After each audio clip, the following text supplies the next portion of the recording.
tacos.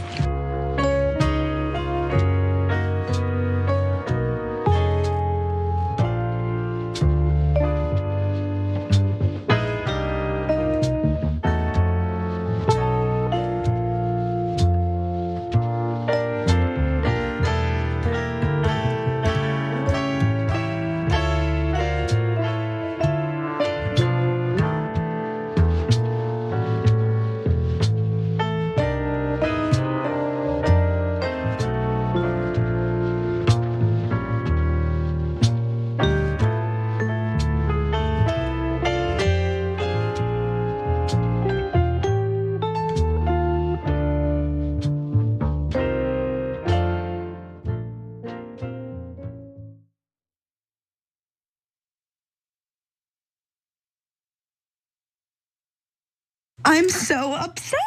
Oh my God. Let's see how Earth responds to that. Bagher!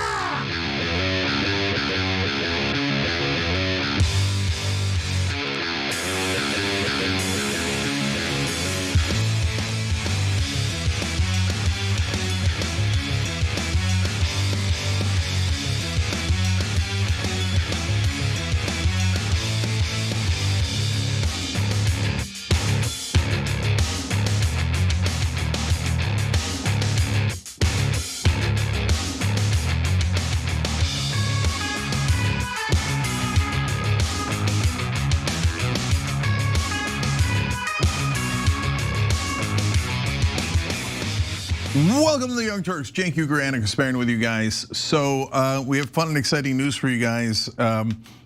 Do we? I've been Legofied. You crazy? Okay, that is fun. But that's it. That's as fun as it gets today. Okay, well, all right. No, and then at the end we have Operation Joy. So fun. Okay, you know what that is? That's a disaster sandwich in fun loaf. Okay. Okay, so the loaf is like a brioche. A brioche, exactly. Brioche is God tier bread. Yes. Okay, that is, I don't want to say the one and only thing the French did correct, but maybe the top thing that the French did correct. Okay, well, God bless. So, all right, we'll do that, but of course, in the middle, we're going to give you the news that of the world, which continues to be disastrous. But there's a lot of interesting stuff in there. Randomly, not randomly, for good reasons you're going to see. The Albanians have gotten into the fight, and they're super pissed about the Trump family. There's lots of stories about news about Lebanon and Iran, of course. So let's get to it. So let's start off with a little bit of fun. Because Cenk has been Legofied. So this was something that was sent to the production team this morning by Cenk. I'm not sure if explosive media is behind it. I looked into it and I couldn't figure it out, but nonetheless, it's a great video that kind of references what happened to Cenk at the whole South by Southwest event. Basically, he was denied entry into the UK. His visa was revoked. So was Hassan Piker's. We've talked about that on the show. So they put this out. Take a look.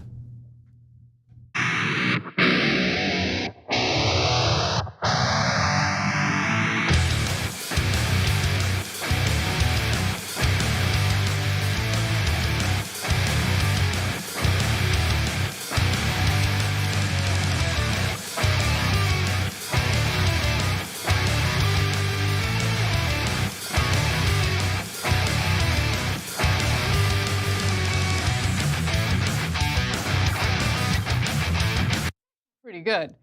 Okay, the studio was lit. Okay, the studio was lit. Got to give them props for that. The chest hair was a nice touch. Yeah, so I've got a lot of thoughts on this. So I don't know who did it, but I don't really know who does any of the Lego. But videos. you will allow it. Oh, are you kidding me? I'm honored. Okay, let's keep it real. So like in the old days, if Saturday Night Live did a skit about you, that's like, okay, you made it. Now you get Legofied, that's a whole nother level, right? So no, my 2 cents are too much chest hair, too many wrinkles in the face, the hair is too curly, and I love it, okay? And I never had any of those signs and I never burned an Israeli flag. But nevertheless, super fun, and I didn't get handcuffed. But still, it doesn't have to be accurate. It just has to be fun. I love how they perfectly captured your rage. Are you kidding me? That hair, I would be so honored and proud because like That's a full head of hair. Homeboy, you got a full head of hair. Okay, Yeah, and you're in your thank God. 50s, right? Yeah, you're in your. I mean, you should be proud. No, I'll take it. And you know, the whole coat and the shirt is amazing, right? The range is pretty close to true. That was the most accurate part. There is one issue. I did have one issue with this video. So let's go to graphic 2. It's a still from the video. And in the background, you'll see some randos sitting with, like, who are those random people on set with you? Are those? That's interesting. Might be the I thought it was creators of the video? Nando on the right hand. That is definitely not Nando. Why are you throwing him under the bus like that? No offense to that guy, but that's not Nando. Is that Francis Maxwell on the left? I thought so at first, but no, I don't think so. I don't know. That's it might be the creators of the video, but who knows? It's an Easter egg. Yeah, the point is it's not me. Oh, that's the that's real a problem. Yes. That's a little bit, but just a small. I'm nitpicking here. I'm nitpicking. Anyway, super fun. I love that they made that. Made me laugh this morning. And it's so a lot of other Legofied stuff is like propaganda / halfway true. We sometimes get news from it. Massively true a lot of times. Yeah. Actually. So I don't mean we use it as source material. I just mean that that's the Iranian point of view oftentimes and stuff that we don't see here in America. This video didn't have any of that, so it wasn't like propaganda or anything like that. It was just kind of badass. Yeah. And so. You know, am I happy they did it? Sure. Am I proud that I stand up against the genocide? Yeah, of course. And so proud that the UK banned me because apparently my ideas are too dangerous, or as Anna's parents would say, dangerous. My dad, my dad loves to say dangerous. Okay, so apparently these ideas. Everybody, be careful you watch the Young Turks, because I'm spewing these dangerous ideas 24/7. I mean, the public order could be disturbed at any moment. You know, you play this out in the public in a cafe somewhere or something, riots could break out. So now you've been warned, okay? Not just by me, by the good people who make Lego videos. Well, there have been some protests breaking out, not over you or the Lego videos, but we do have a story about now the second day in a row that protests have broken out in Albania, and I want to tell you why. It's got a little something to do with the Trump family, the Kushners, if you will. Let's get into it. Also gone back to my real estate roots, which has been a lot of fun. And I'm working on an incredible project with my husband in the Mediterranean. It's massive in scale. I think that's an understatement. Can you explain? Yes, it is. There's no power on this island. You're building everything from scratch. Correct. Well, it's an unbelievable, beautiful 1,400 hectare private island in the middle of the Mediterranean. The Epstein class sure does love their private islands, but before I give you the details on this island project, the luxury resorts, and the mass protests that have broken out against it, Cenk, your 2 cents. Yeah, number one, I love the different parts of the world breaking out in protests for different reasons, like the dock workers in different parts of Europe, Italy, et cetera, the Irish being so strong against the genocide, the Spanish causing fury in Israel. Attaboy, love that, okay? And now the Albanians against Trump and their corruption. So that's it, nothing violent or physical, but let's all rise up and give us more of those protests, yummy for our tummy. And then the second thing is, I mean, this family is going around the world trying to enrich themselves through the American government. It's the most disgusting acts of corruption I've ever seen. Well, they're not just trying, they're succeeding. And there is some concern among the Albanians that Donald Trump's position as the president of the United States led to a fast track of this project getting approved by authorities in Albania. So let's get to the details here, because the Albanian land that the Kushners purchased for this massive luxury resort town is known as the Shazan Island, which sits across the heel of Italy, which is not allowed. I'm not okay with that. Leave Italy alone. Don't even come anywhere close to Italy, please. But nonetheless, it turns out that the island hosts 3,600 Soviet-era tunnels and hardened bunkers, which were built to withstand a nuclear attack. Now, couple that with the fact that Donald Trump's White House ballroom is really about building a massive underground bunker. One might ask, what exactly are the rich preparing for? Now, with that in mind, the land purchase was approved a year and a half ago to be exact. It was in 2024. In December of 2024, after months of consternation, Albania gave preliminary approval to a plan proposed by Kushner to build on the uninhabited island of Shazan, once a secretive military base for submarines.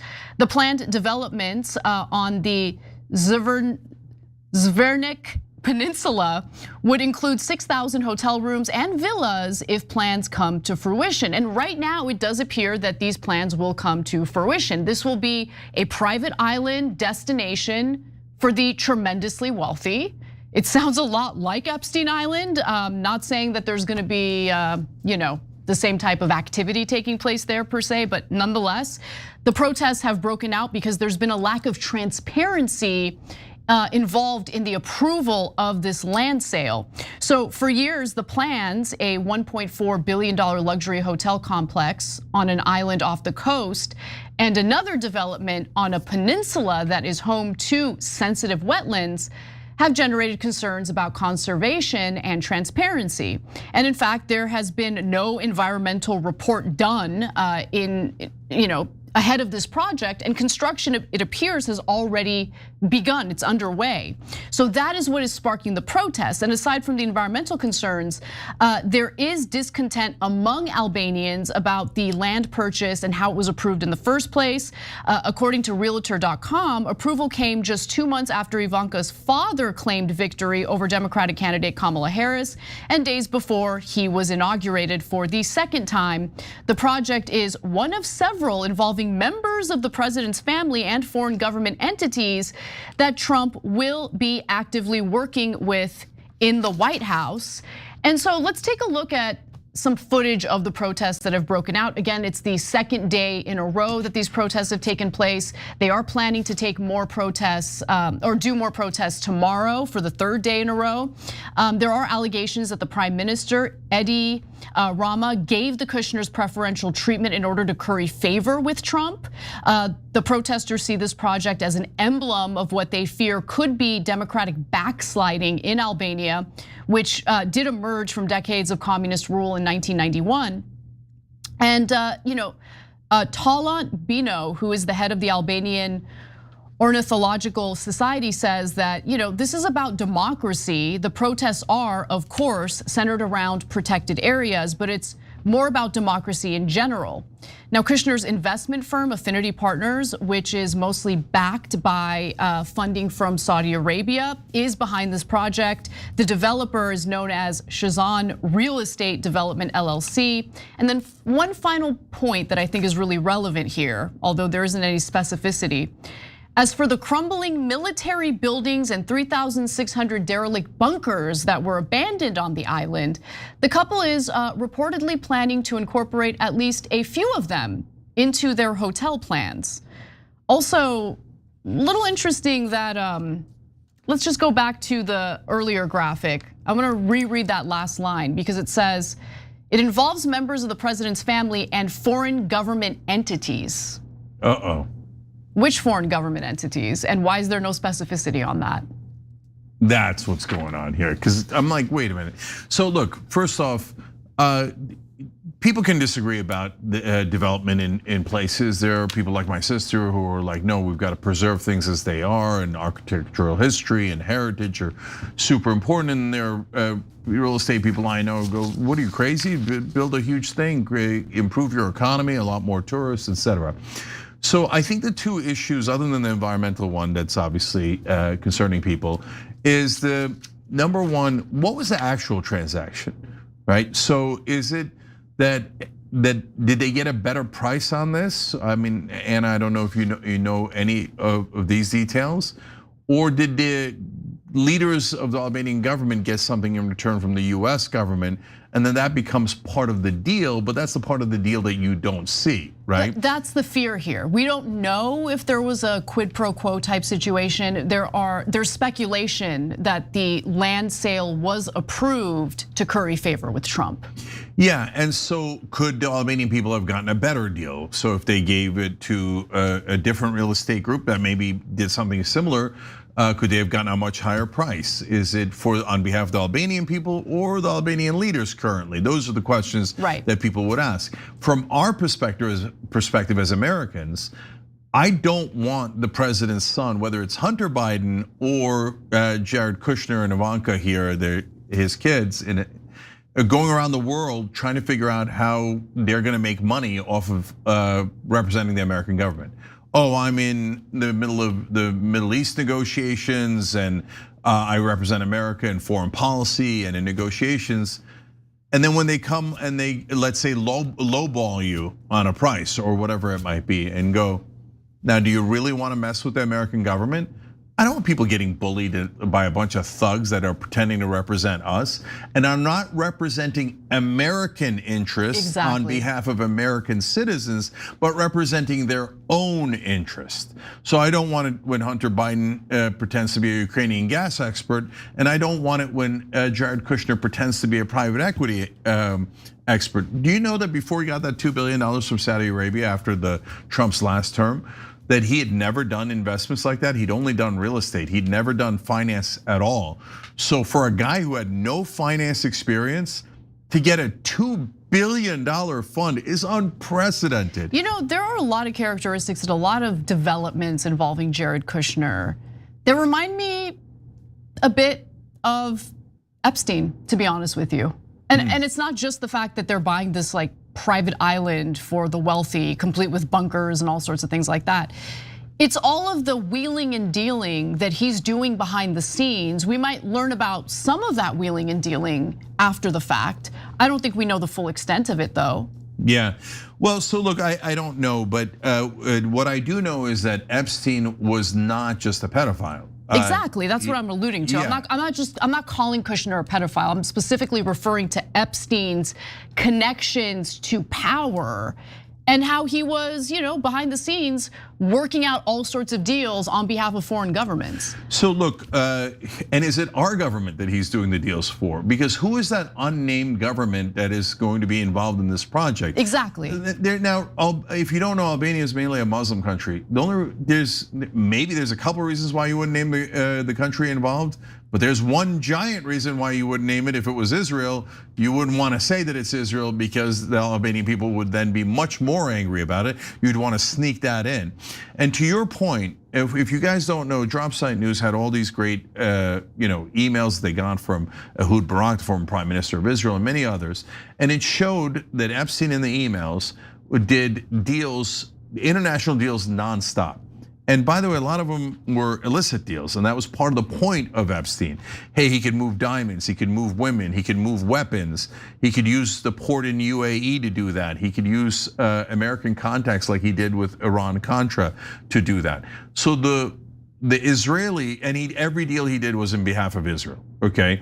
So that's amazing that American media still hasn't told people that. And that's mask off. That's American media going, we will never, ever tell you the truth about Israel, right? So after Epstein's gone, does Israel need a new central handler? Presumably, someone to replace Epstein. Do they have to do the pedophilia? No, not necessarily, because that was for blackmail reasons, it appears, right? And maybe they don't need to blackmail as much anymore, or they think that part of the operation is too risky, etc. But here we have a guy who is the son-in-law of the American president, who's involved in the most important foreign policy issues that we have, including peace and war, right? And he's going and making deals not on behalf of the American people, but on behalf of himself and an unnamed other nation. That is super weird. So I don't care how much people pretend that's normal. That's not at all normal. If Hunter Biden said, I made a $1.4 billion deal. But my last name being Biden had nothing to do with it. My dad being the president had nothing to do with it. And by the way, there's an unnamed country that's gonna benefit from it, but I'm not gonna tell you, haha. And it's not like Hunter, who's now out of office and out of power and was watched like a hawk. Jared Kushner gets to do all these things and totally skates, and he's got 2.5 years to do more crooked deals. So it's just outrageous that they're using the leverage of the American people on their behalf and on the behalf of potentially other countries? Well, apparently there are some anti-corruption investigations being launched to look into this. This appears to be a story that isn't going to go away anytime soon. So as it develops, we'll update you all on anything we learn. But I don't know, I'm fascinated by this. I'm very curious to see how this develops.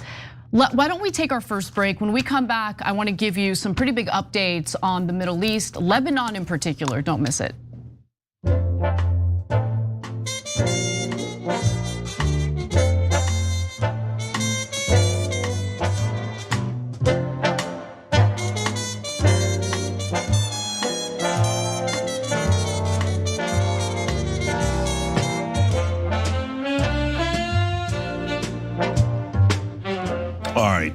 So let's go to, first fun fact. I mean, I'll show it to you a couple times throughout the show, but we've got the band in the UK shirts up on shoptyt.com. So if we could throw that up on the screen so people can see what it looks like, that's fun. So ZMK3592 says, Anna Lego AI segment next. Well, that would be fun. We're looking forward to it. Wedge says, Anna, you've already been immortalized via your clip on religion, still my fave. Cenk is now catching up. Eclectic Miscellanea says they were also going to make a Lego of Ben Shapiro, but they ran out of ink for the eyebrows. That's really funny. By the way, Ben Shapiro attacked you and Haas, and I couldn't get through the video. I was bored to tears. No. There's a part of that we should. I don't know when we're gonna play it, but we should play it because he said something. He lied about Cenk and whatever. No, at the end, I mean, you didn't get through it, but at the end, he said that Hassan and I are in favor of killing millions of Jews. Yeah, he literally said that. I mean, by the way, he will be canceled nowhere. He will be banned nowhere. There will be no consequences for that kind of outrageous lie. Because if you're a supporter of Israel, lying is by definition, and our media loves it. They're like, oh, way to lie, Ben. Way to smear them, yes.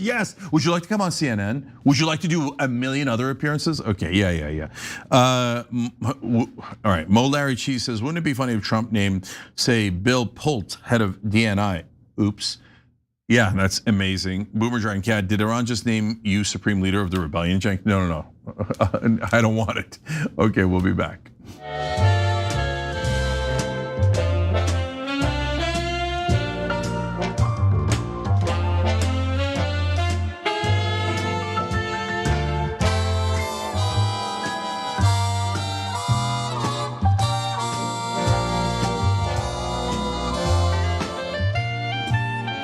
All right, back on TYT. Let me thank the good folks in America: Henry Watson, Chikalar 3, and Nastika, CB Salazar. Thank you guys for joining through tyt.com/join. I love that. And when you join through tyt.com/join, you get your comments that I read and interact with during a commercial break. So it's a good place to do it. You can also join through YouTube, which Arpa Gregorian and Philip147 did. You guys are awesome. Love to have you with us. So we appreciate all of you guys here. Let's show this. Do we have the shirt? Can we show it? Banned in the UK on shoptyt.com. I keep asking for it. I'm not sure it's ever gonna come up. Okay, so maybe I should double check before I ask for it.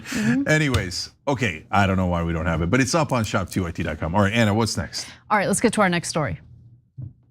Because the wars were so brutal, Israel is now very badly internationally isolated, facing various boycotts, formal and informal. Netanyahu himself is wanted for war crimes at The Hague and can't go to various countries in Europe. Things are pretty bad for Israel on the world stage, and they may get worse if Trump is rendered a lame duck by the midterm elections, or if a Democrat returns to the White House in 2024. I wouldn't say that it nets out to a strategic victory, although sure, they've taken over some land. That was geopolitical strategist Dan Perry, and while he's absolutely correct that the global community absolutely loathes Israel following the genocide in Gaza and its continued atrocities against the Lebanese people, he also said, that the Israelis have no interest in occupying Gaza or Lebanon. Cenk, your 2 cents on that? Yeah, they have a direct interest in it. How do I know? Because they've said it on tape many times. I know, it's amazing. Yeah, and so, oh my God, don't get it. If we have a Democrat, they might stop the war and economic catastrophe. Okay, don't threaten us with a good time. Well, I wanted to get into what the latest updates are on Lebanon, because Lebanon happens to be the real sticking point when it comes to the peace negotiations between Iran and the United States. In fact, just yesterday, Iran made abundantly clear that they're suspending any diplomatic talks unless unless Israel stop attacking Lebanon. However, now it looks like Iran is kicking things up a notch. In fact, Iran's parliament speaker, Mohammad Ghalibaf, has threatened to carry out direct confrontation against the enemy, as he calls it, if Israel refuses to stop its attacks against southern Lebanon. Let me read you his comments, which he posted on X. In my conversation with my brother, I affirmed, and he's referring to the President or Nabi Berri is the Speaker of Lebanon's parliament and leader of the Amal movement. He says, I affirmed that if the Israeli aggression against Lebanon continues, we will not only halt the path of negotiations, but we will also be in direct confrontation with the enemy. Long live the resistance, long live the defense of the land, and long live the brotherhood between the Lebanese and Iranian peoples. And he's referring to Hezbollah, of course, when he talks about the resistance, which is supported by Iran, but appears to be acting, on their own without Iran giving them orders. So they are defending southern Lebanon against Israeli aggression. The whole reason why Hezbollah even exists is because after Israel invaded southern Lebanon in 1982, Hezbollah was formed as resistance to Israeli aggression and actually succeeded in getting Israel to leave after they had been occupying southern parts of southern Lebanon for about 18 years. So, Cenk, that's a pretty confident statement. If you don't stop attacking Lebanon, then we're going to confront you directly. That's what he's saying. Yeah, so they got tired of Israel breaking the ceasefire endlessly. So there's supposed to be a ceasefire. It's supposed to include Lebanon. So, and Israel's like, yeah, but we're liars. We never listen to a ceasefire. So if you sign a deal with us, you're an idiot. You'll have to abide by it. We won't. And then what will be the ramifications of Israel not abiding by it? Because they've been bombing the hell out of Lebanon. They're in massive violation of the ceasefire. Well, there will be no consequences because American media will lie to you. And so what happened in this case is really outrageous. So, and by the way, I was on all over British media today, and they're doing it too. So right before I went on a British show, they were talking about how Hezbollah broke the ceasefire. That's a giant lie. That's insane. So let me get this straight. Hezbollah and Israel agreed to a ceasefire. Israel violated the ceasefire literally thousands of times, and Hezbollah didn't respond. And then after the war in Iran started, Hezbollah's like, you know what? You guys keep violating the ceasefire, so now we're gonna engage. And they did, they engaged. So here's exactly, I just want to clarify a couple of things in there because the timeline's so important. In 2024, they reach a ceasefire during the whole Gaza situation. Hezbollah and Israel does, right? And this was after the Patriot attack.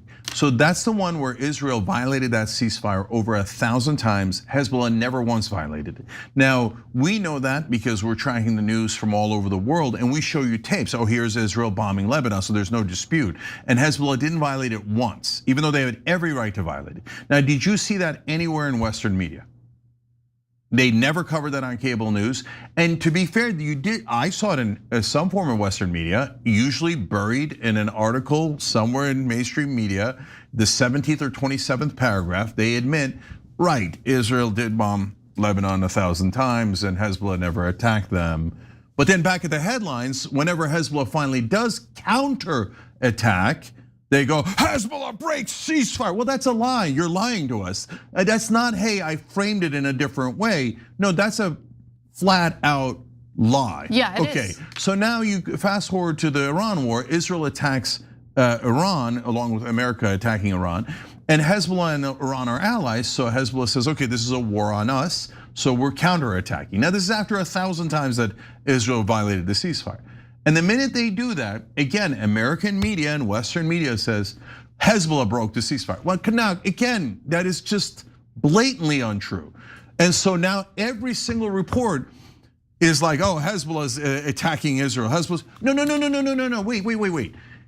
is Hezbollah inside Israel taking territory, or Israel is inside Lebanon taking territory? There is a real answer to that in the real world on the ground. And the answer is Israel has attacked Lebanon and is in southern Lebanon as we speak, trying to take territory, and have said that they are trying to take all of southern Lebanon for Israel, all the way up to the Litani River. And American media, under penalty of law, will not report it. No, even though they're on tape saying it. And if they do report it, they report it as a buffer zone for security purposes. And Lebensraum, they needed a little breathing space, and then they're gonna need a little bit more breathing space in Poland. I mean Syria, right? And on it goes. And every time Israel attacks and takes land, so it's indisputable, our media says, it's the dirty Muslims. You should hate them, they're savages, they're terrorists, right? And then you go, but wait a minute, Israel has a worse civilian kill ratio and they've killed 100 times more civilians. And they go, doesn't count, anti-Semite. So now look, you gotta turn to independent media. I'm not just talking about us, because you're literally getting lied to if you watch television. So you've gotta actually find legacy media. They all do the same thing, okay? They're all owned by people who are, like, they just support Israel. It's that simple. So the reporting is biased for that reason. So if you're gonna leave out the fact that Israel violated the ceasefire over 1,000 times, then you're just misleading your readers or your audience. Okay, so let's get sorry, one last thing about this, Anna. No, in regards to today. So Iran is saying, we think we're strong enough to re-engage here. We let you violate this because right now we have a ceasefire with Iran. And guess who's violating it? Israel, right? They've bombed Lebanon over and over again. They're doing it again. So Iran is saying, no, we're not pushovers and we're not CNN or New York Times. You're attacking my ally. Do it again, and I'm going to attack you, okay? So that is a show of strength and that is a show of principle. Right. So that's just the reality of what's happening here. So let's talk about what has happened since Trump allegedly had a very stern phone call with Prime Minister Benjamin Netanyahu yesterday, where he called him effing crazy, allegedly. I just personally don't buy any of that reporting. That's just me.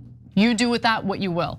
However, in response to that call, Netanyahu had put out a statement making abundantly clear that he intended to continue the war against southern Lebanon, saying, quote, I spoke with President Trump and told him that if Hezbollah does not cease attacking our cities and citizens, obviously framing it in a misleading way, Israel will attack terror targets in Beirut. This stance of ours remains unchanged. In parallel, the IDF will continue to operate as planned in southern Lebanon. So that was Netanyahu's way of giving Trump the middle finger publicly, because Trump specifically said, you need to calm down. I don't want you attacking Beirut.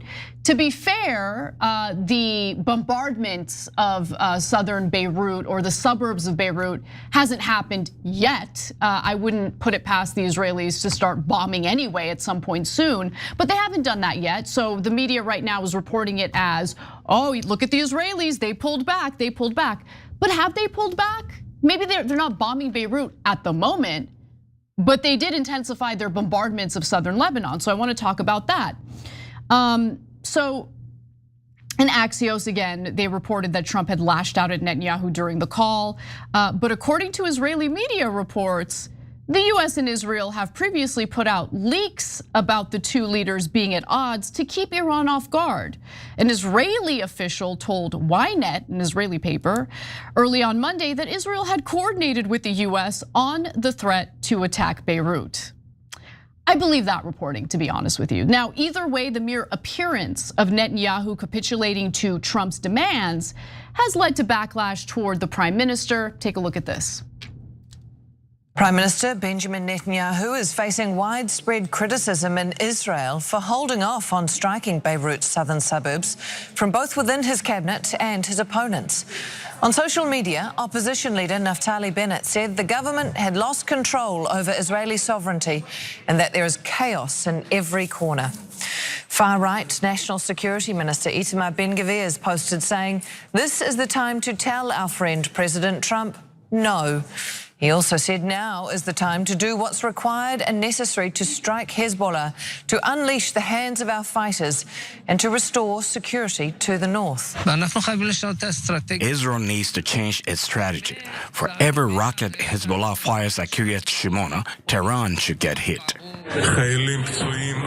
Soldiers are falling, wounded and killed, and Israel's prime minister is sitting around waiting for Trump's green light to strike the southern suburbs. Israel is not a banana republic. Flatten Dahir to the ground right now, and don't stop until the last building there is rubble. Naftali Bennett arguing that Israel's sovereignty is at jeopardy because Donald Trump allegedly told Netanyahu to back off Lebanon, or Beirut specifically, is hilarious to me. Are you kidding me right now? Okay, first of all, you guys want to fight your war however you want to fight your war, that's fine. I mean, you are a sovereign country. How about you stop taking American money? Because here's the thing that's happening right now, Cenk. They demand our money, they demand our bombs, they demand the United States go into additional debt on their behalf. And then if the president of the United States asks the prime minister of Israel to rein it in a little bit, they all have meltdowns simultaneously. Total meltdowns, doesn't matter. By the way, Naftali Bennett is the opposition to Netanyahu. He sounds exactly like Netanyahu. What's the opposition? What do you guys really disagree about? Yeah, 100%. So look, I can't let go of the media angle because I'm just stunned by the alternate reality that they're presenting for you guys. So now Axios is an interesting one. I think that one's a little bit complicated. And Anna, the reason why you're super skeptical. Are you high? No, I had this conversation with Dave Smith earlier today on his show. Okay. Why is it complicated? So here's why. So he's more in your camp, like and for understandable reasons, and we talked about it. So Axios has put out dozens of articles, both under Biden and Trump, saying, "Oh my God, Biden wagged his finger at him. Trump yelled at him. Were strongly worded letters and phone calls, and they've all been fake. And the Israelis have gotten 100% of what they wanted." This one, though, Mark Levin is upset at Axios and saying, and then not just Mark Levin, but all of Israel First. They're like, "How dare Axios report this? They should know that it's an op." Yeah. So, anyways. I don't buy it. If Israel First is upset about it, there's like at least a little bit more chance of reality. But that's just so you guys have context on what might or might not be happening behind the scenes. Okay, now what's more important is what's happening in front of the scenes. Because no matter what people say, and Axios can leak real or fake things 100 times over, at the end of the day, are we going to re-engage the war or are we not? That is the only question. Everything else is totally academic. If we don't, by the way, Israel doesn't realize this because they're just out of control, and they're in a cult, and the cult wants more war and more blood, and you just saw it with your own eyes. So, but if they realize it, they'd actually get us out of the war, pull out of the war, and they'd be able to begin to stop the bleeding, political bleeding over here for Israel, and be like, "Oh no, we did 2 wars together, we're best allies, and don't worry about it, keep sending me hundreds of billions of dollars, and we're gonna integrate into your military as we discussed yesterday," etc. But they can't help themselves. So they're trying to drive more into the war. Now that is totally set. If you remember, for a couple of weeks, I was unsure if Israel wanted to continue because they were getting hit so much before the ceasefire, and they were running so low on defensive missiles that I was like, if they're rational actors, they should want to stop now because this could get bad for them, right? But now that jury's coming in, guys, this is super important. Israel is definitely wants more war. You saw it right there, but we have overwhelming evidence we've shared with you on other shows. Can I give you just one more piece of evidence? Yeah. Because while Netanyahu is facing backlash from his supporters and opponents in Israel, because he, in their mind, has held back.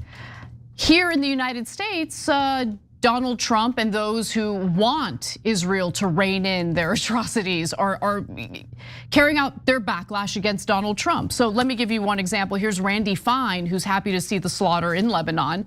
He says Muslim terrorists shot 32 rockets into Israel yesterday. Every single one aimed at civilians. The idea that there is a ceasefire is fiction. I support Israel doing whatever necessary to eradicate these demons. In reality, though,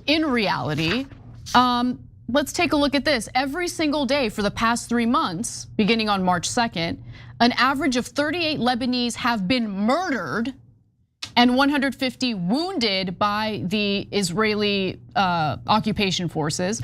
Unending slaughter of natives butchered by foreign usurpers, fully backed by the West. And by the way, 35 people in Lebanon were killed and 182 wounded in Israeli attacks across Lebanon on Monday alone. So you have Randy Fine crying about rockets. I mean, you look at the- That have hit no one. That have hit no one, okay? That's Hezbollah's way of responding to the Israeli offensive against southern Lebanon. What about all the innocent people that are getting killed in Lebanon? What about all of the paramedics who have been killed in double strikes? What about the fact that millions of people in Lebanon have now been displaced? Now entire neighborhoods in southern Lebanon, villages have been leveled, much like the entirety of the Gaza Strip has been leveled. It's amazing to me. Oh my God, they shot rockets at Israel in response to Israel's aggression. We are such victims. How about you stop the aggression? How about that? How about you actually abide by a ceasefire once in your lives? Yeah, so look, Randy Fine might think, yeah, we murder 38 people a day and they kill 0 people a day. But in his mind, his diseased genocidal mind, he doesn't think that Lebanese are humans. Look, there have been some IDF soldiers who have been killed. They're IDF soldiers. In Lebanon? In Lebanon, yes. Oh, some of the invading army has been killed. That's what happens. And they still call them, by the way, they still call Hezbollah terrorists, even though they're attacking an invading army. If you can't defend against an invading army on your land, and you still get called a terrorist, okay, then the word terrorist doesn't mean anything. That's just American propaganda on behalf of Israel to smear all Muslims. And the demon called Randy Fine doesn't even hide it, because he says, yeah, these are, he says, needlessly, Muslim terrorists, right? Wait, you're a terrorist if you defend your land against this fascist government of Israel? So, okay, guys, now we get to the most important part. The Naftali Bennett statement, it basically locks everything in except Trump's decision, okay? Because once Naftali Bennett puts pressure on Netanyahu to go further instead of pulling back, in a campaign, which is they're in the middle of a heated election campaign right now, Netanyahu is going to have pressure to go further into Lebanon and bomb Lebanon more and go further into this war. So he's got Ben Gvir and Smotrich pressuring him from the inside. Back then, they had the most power because if they pulled out of the government would collapse and Netanyahu would lose power, and back then would have definitely lost the elections. Now Ben Gvir and Smotrich have less power because we're almost at election time, so pulling out of the government now wouldn't really do anything. So, but they are still pressuring him from the inside. And then from the outside, Naftali Bennett saying, you better kill more Lebanese, you better kill more Persians, you better kill more Palestinians. So meanwhile, American media is framing Naftali Bennett as this lovely alternative, and soon Netanyahu might lose. He wants to and Netanyahu was a real problem. So no. If we're being super honest, the Israeli population wants more war and genocide. And they show it in every poll, and the 2 leading candidates are arguing about who wants more war and more genocide. So I have a pretty scary, I don't want to say prediction. Prediction is too strong a word, but something that I've been kind of thinking about and speculating about lately. Because you raise a really important point, Cenk. Israel is at a significant disadvantage given their lack of defensive military capability, right? The interceptors, they're low on interceptors. Toward the end of the kinetic action between Israel and Iran was able to get several of their missiles through. And so why would Netanyahu, why would the Israelis want to continue the war? I don't get it.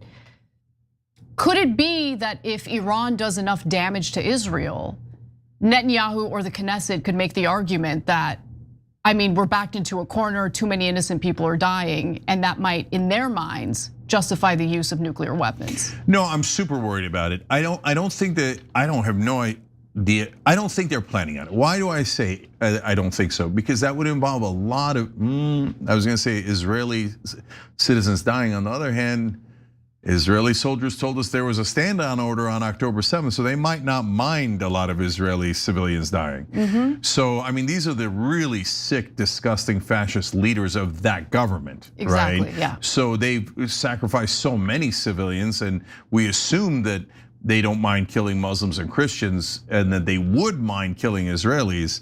On the other hand, October 7th happened, and the idea of this amazing military with the best intelligence in the world couldn't get there for 6-7 hours in a country you could travel in 45 minutes. And are we really going to pretend like the IDF isn't ordered to kill their own with the Hannibal directive? So, okay, look, right? put that aside, I hear you. I hope it doesn't go to that. I'm a little worried about it. But mainly, I think what's happening, Anna, my theory on it is, look, they're thinking if we stop now, this turned into an epic disaster, right? Because now Iran controls the Strait of Hormuz, and whether it's a toll or a fee or whatever it is, oh no, they just got stronger. And in order to get the war to stop, we're gonna have to relieve sanctions, and we're gonna have to give them their frozen assets back. And those are tens of billions of dollars, not our money, their money that we stole, okay? Yep. So, but then Israel's thinking, okay, now we couldn't end the regime. They just won a glorious war. They're gonna get their money back, and they might have more money and power in the future because of the Strait of Hormuz leverage that the war accidentally created. So for Israel, they think that's just existential risk for us. If any other country in our region has power, that means that we're not the only regional superpower, and they cannot stand that. It's not just that, Cenk. I mean, look, I don't trust members of Israel's government at all. I think they say things that are just complete lies. But that doesn't mean that the population of Israel hasn't bought those lies, right? So I do believe that Israeli citizens were under the impression that Iran posed a real threat to their existence and their ability to survive.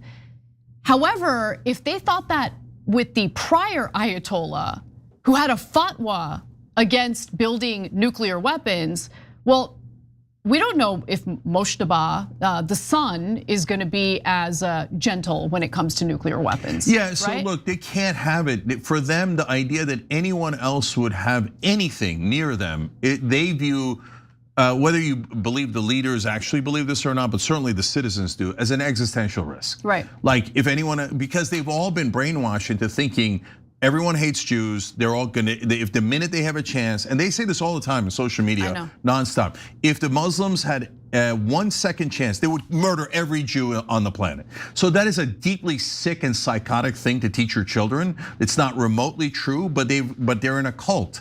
So they think the idea that Iran comes out stronger from this war, they find completely and utterly unacceptable. They're willing to risk any war, anything, even maybe their relationship with America, to keep driving and driving and driving. They have made their decision. There's no longer any question at all. So as usual, we come to the last part of it, which is Trump. Trump has to make the decision. So now, if you were doing it in American interest, as we've explained many times, this super easy deal: get the uranium, enrich uranium out, open up the Strait of Hormuz. You've got a deal. We come home, and we have no other interest, etc. So, but furthermore, if we keep going, because the thing that ExxonMobil said yesterday, guys, is devastating. That even if the war stopped today, that oil would go up to $150 to $160. That is already economic calamity, okay? If the war continues, it'll be a catastrophe like you've never seen. I know it's hard to believe that before it hits, right? But every expert in the world is saying that exact thing. So Trump cannot continue the war. It'll totally annihilate his reputation, this presidential term, his whatever agenda he has, and most importantly, his ego. Right? He cannot continue. On the other hand, Israel has something on him that makes him think that he cannot defy Israel. So it is an immovable object meeting an irresistible force. And so that's why I keep saying, I'm not sure what Trump is going to do. And right now I've got it at 80-20 that he listens to the Israelis. Because if whatever they have on him was powerful enough to get himself to get Trump to punch himself in the face about 40 times already, probably it's powerful enough to get the next thing done. Right. Because Trump thinks what Israel has on him is so devastating that even absolutely destroying his reputation is not as bad. So I've got it at 80-20. I don't know if Anna has it at 100-0. But I want super last thing is if we're right and Trump goes, okay, we're going back in and we're going to bomb Iran. Okay, then it's over. Then we won't need to convince you anymore, because what'll happen immediately, but certainly within a month, is that the economic catastrophe will begin. And when it begins, there will be a rage in this country like we haven't seen in a long time. And no amount of propaganda from Jake Tapper or anyone else in CNN or New York Times is going to stem that tide. The dam is going to break. The American people know Israel did this to us. And I don't know what happens with that fury, but that fury road is on its way. When we come back from the break, we'll get into Joe Kent's fight with US Ambassador to Israel, Mike Huckabee. Don't miss it.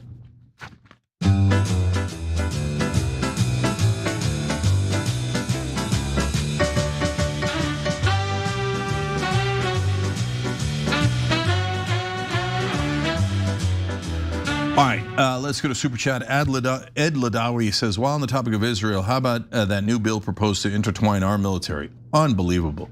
Yeah, Ed, we covered it on yesterday's show. You can check it out on YouTube or on tyt.com. Yeah, it can't pass. It cannot pass.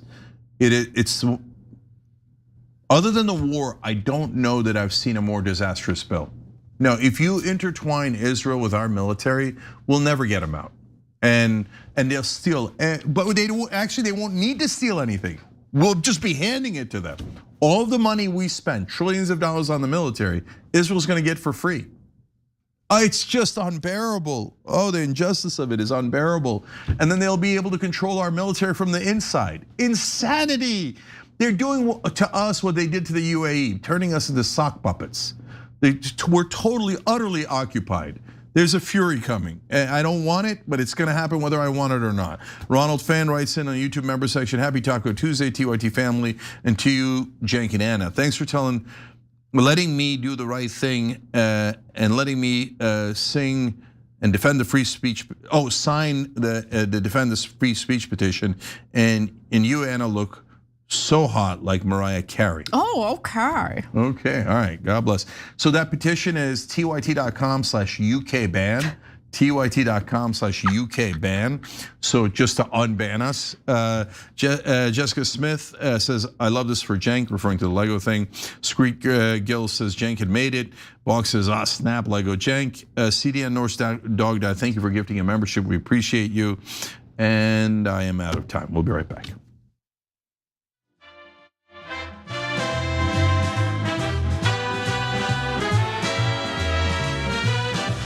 I like tacos.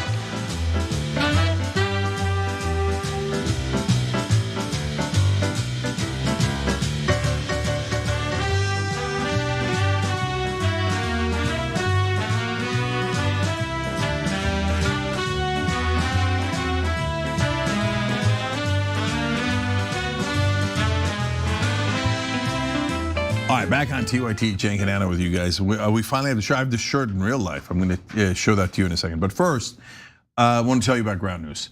So as you can tell, there's different versions of stories all over the place. So how can you know what's reality? Well, you go to Ground News. They've got a website and an app, and you see how the stories are being framed, and you get the full story. So they pull together reporting from across the political spectrum so you can compare coverage in one place. You can compare headlines side by side, see the biased distribution of the coverage, check the factuality ratings of the sources, and even see who owns the outlets reporting on it. So if you want to stay informed and get past the media spin, Ground News is a really good tool to do that. How do you do it? Well, you go to ground.news/TYT, ground.news/TYT, or scan the QR code you're seeing on the screen. And when you use that link, you get 40% off the Ground News Vantage plan. So that'll save you a lot of money.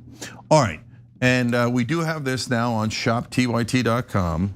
Okay, boom, you got it up there in a graphic. And then I'll show it to you here. Banned in the UK. We look like a punk rock band ready to rock it out in the UK, but except we can't because we're literally banned in the UK. Okay, so that one you can get at, like I said, shoptyt.com. Anna. Let's talk about Joe Kent getting spicy on social media. I enjoyed this, and it gives us an opportunity to do some fact checking and debunking. So let's get into it. Former Trump administration official Joe Kent, who resigned following the start of the war against Iran, got into a little tiff with the US ambassador to Israel, Mike Huckabee, and kind of took him to school on a topic in regard to our ally, Israel. Now, before I give you the details, Cenk, what do you think? Well, this one's a layup. So Joe Kent's gonna annihilate Mike Huckabee, but I also wanna really dive into the details of how Mike Huckabee is lying to you. He's supposed to be our ambassador, but in reality, he's representing Israel instead. One of my favorite arguments that Mike Huckabee has made in favor of Israel is like, if we don't support Israel, where are we gonna get our seedless melons? Like, I hadn't heard that one. Okay. I'm gonna be all right, okay? You can keep your seedless melons. Anyway, let's get to this exchange. So it actually began with Mario Nawfal posting this on X. Joe Kent says Israel has no natural resources and only exists as a regional power because of US funding. Slight problem, Israel has massive offshore gas fields, is home to one of the world's top tech ecosystems, and exports over $165 billion in goods and services annually. The US support argument has real structural merit. The economic facts around it don't have to be wrong for the point to land. By the way, Mario Nawfal really goes out of his way to give Israel the benefit of the doubt over and over and over again. But like the Oppo researchers on behalf of Israel here in the United States are doing Oppo research and creating dossiers on him anyway. So like, get to know the people you're talking about, Mario. Okay. Get to know the people you're talking about. Look, I don't want to get too into it, and I don't know the brother's situation. I've been on a show a bunch of times. I like him as a person and stuff. If you're based in Dubai, which is in the United Arab Emirates, they are allies of Israel. Yep. But what Mario is finding out in real life, and it's not just about him, everybody's finding out, is it doesn't matter. Even 2% criticism of Israel will get you attacked viciously. There is no amount of ass kissing that's enough for the Israelis. And I'm not saying that Mario is doing that. I'm just saying the minute you try to be honest a tiny bit, they're gonna come for you. I mean, just ask Megyn Kelly. Yeah, that's exactly right. Yeah, and the reporting that I'm alluding to about the dossiers, that was a story that I covered on the show last Wednesday, and it was based on a leak that was given to former White House correspondent Gabriel Cuccia. So just wanted to make sure I gave you the details on that. Yeah, sorry, I've got to say two things about the actual tweet Okay, it's itself. over. Like the point of the story is like forgotten. Okay, go ahead. Okay, 2 points about what Mario's saying. There's actually a giant gas field off the coast of Lebanon, and that's part of the reason why Israel's attacking Lebanon, which actually proves that Joe Kent is right. They don't have enough natural resources, and so they're trying to get more by taking that gas field off the Lebanese waters as part of their invasion of southern Lebanon. But his statement that the US support has real structural merit, that's not true. There's no structural merit. Israel does not help us 1%. But again, we'll show that to you in the receipts here. So before Joe Kent responded, you have Ambassador Mike Huckabee saying that Joe Kent is either not very smart or just dishonest. I mean, you think that you have to support a genocidal country for the second coming of Christ. So you want to talk about who's smart and who's not? Anyway, but let me continue with his statement. Israel receives $3.8 billion, but spends far more than that buying US military goods. Okay, pause for a second. I don't care. I don't care.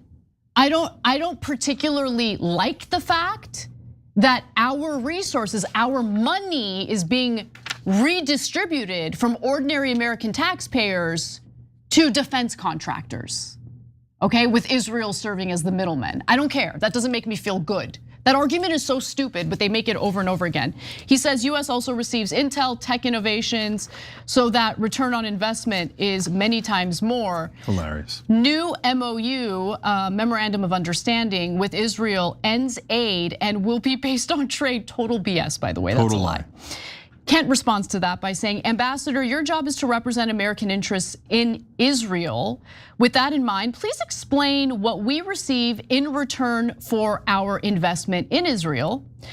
How have Israel's actions in Iran, Gaza, or Lebanon, to name a few, made America safer and more prosperous? The arms sales argument is flawed logic. We give Israel money so they can buy American weapons. Why not just spend our money on weapons for our own inventories, which, by the way, are running super low as we speak? And then he says, the intelligence we get from the Israelis can be useful, but our increasing over-reliance on it has caused our own capabilities to atrophy. Also, they give us false intelligence all the time because they want to drag us into wars. He continues, we are a sovereign nation. We cannot outsource components of our national security to nations that do not share our interests. Of course, they will put their own interests first. No other nation prioritizes the needs of a different country before its own, because that would be foolish. Israel can still be a decent partner so long as we are clear-eyed about the differences between our two countries and act accordingly. We have to put America's needs first.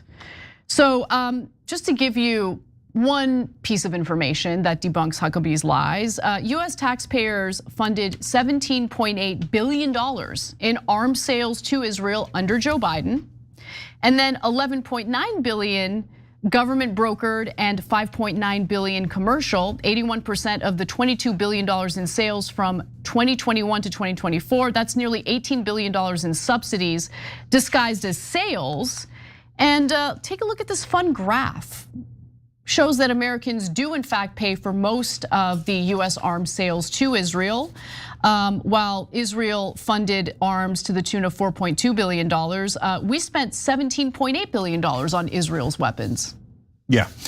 Okay, so now let me do my part in breaking down the propaganda. And we've been talking about this decent amount lately, which is that their propaganda actually sucks. It's really weak.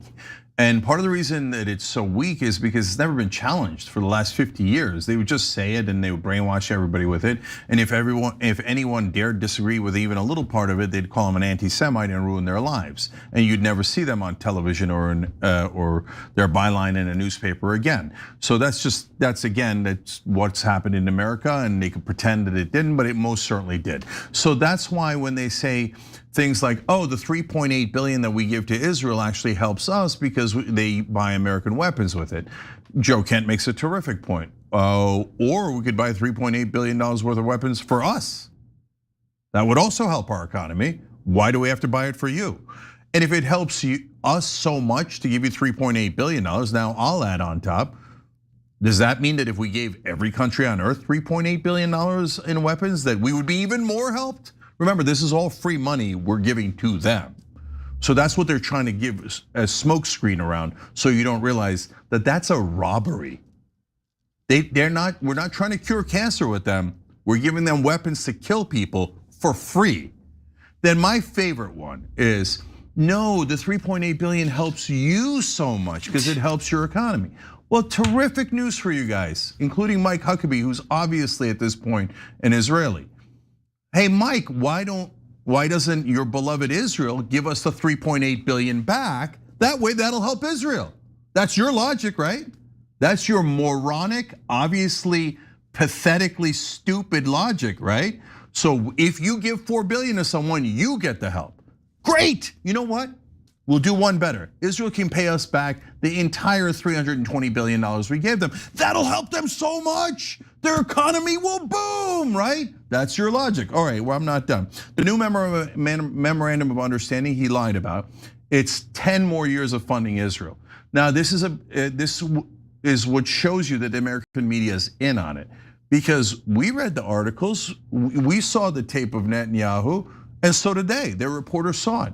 And everyone is reporting like Israel doesn't want any more money. That's not true at all. They said, we don't want any more money after 10 more years.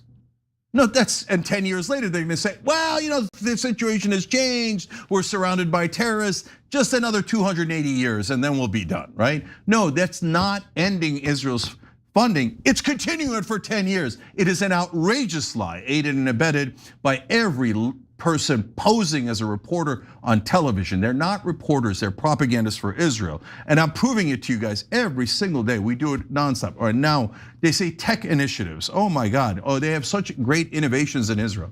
First of all, as we showed you on an earlier show when we talked to an Israeli who has left Israel because it's gotten so bad there, actually tons of their innovators in their tech industry are leaving. They're like, oh, this war is a pain in the ass and it's really inconvenient and I don't want my family to die. No, don't get me wrong. Half of them are saying, I'm still gonna finance Israel killing all these people and maybe once it settles down, I'll come back. They're leaving and going where? They're going to Europe and they're going to America, okay? So they're going home?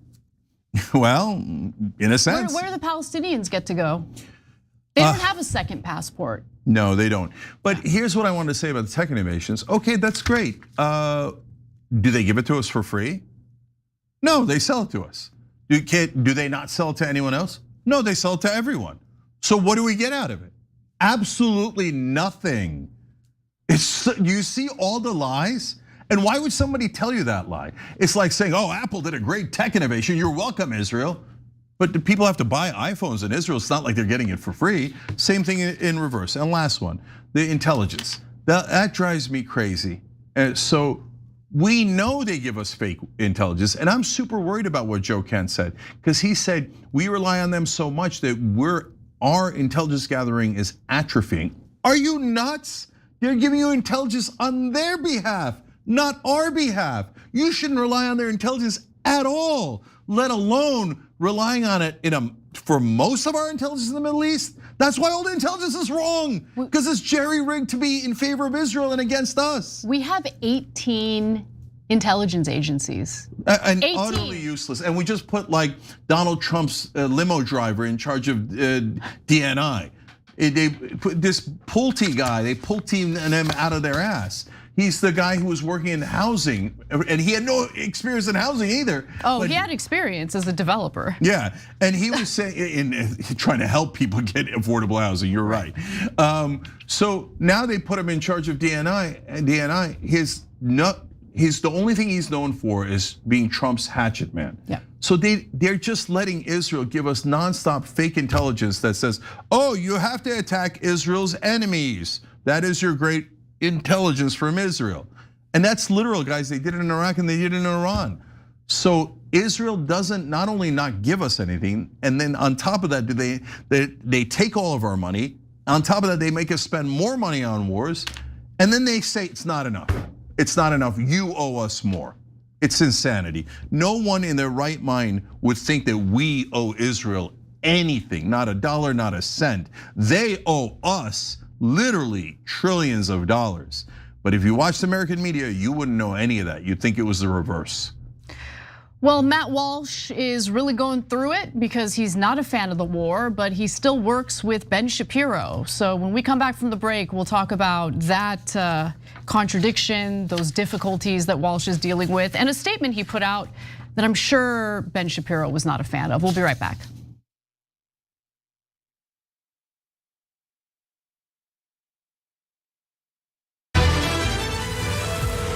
Hey Andrew, what's up? Hey Cenk, you ready to make the switch? Yeah, I guess. I promise it's easy, universal, basic, and you get income. Yeah, you keep saying that.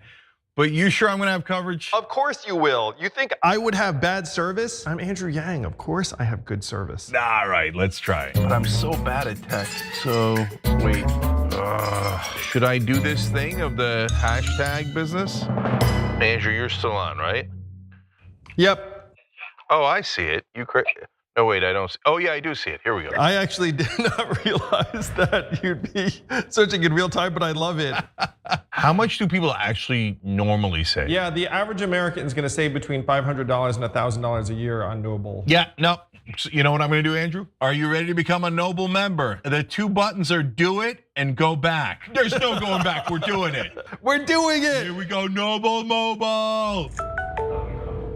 Oh my gosh, I just called you and are you now on Noble and not Verizon? Why didn't you tell me it was gonna be super easy? I know, man. Now you just stay away from your phone and watch the money roll in. I can do that. Here you go, phone, yeah. What the Cenk, you still there? Andrew? Oh, well, at least I got Noble Mobile. It was really just one take. The whole thing is wild. It's in my shoes. It's in my shoes. Hi, I'm Brett Ehrlich with Breaking News with Brett Ehrlich. This is Breaking News with Brett Ehrlich. Hi, Brett Ehrlich here. According to EPA head Scott Pruitt, climate change is not happening. He cited a meme on Facebook he saw. When pressed to back up this source, he said it must be accurate because the watermark said it was made by a scientist. So, your move, Truth.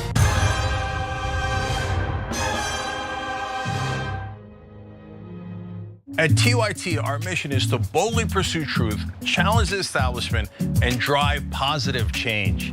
At a time when corporate capture of our media, our government, and our politics is nearly absolute, everyday working people need a champion to fight for them and to push back against the powerful interests that threaten our democracy itself. At TYT, we're proudly progressive and call out corruption and duplicity wherever we see it, from Republicans, Democrats, or anyone else. And unlike mainstream news media outlets, we're not beholden to corporate advertisers, to defense contractors, to Wall Street, or to Big Pharma. We only have to answer to our audience, and for nearly 2 decades, we've accomplished that by delivering honest, timely, and insightful perspectives on the day's news without fear or favor or concern for whose toes we might step on or which powerful elites we might offend. And while we're super serious about the news, we also manage to do it in a way that is fun and lighthearted. We can do this together and serve our audience, and yes, have fun doing it.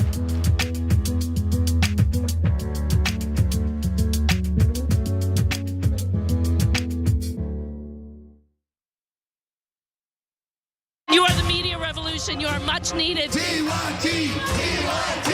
The place is like 95% TYT on.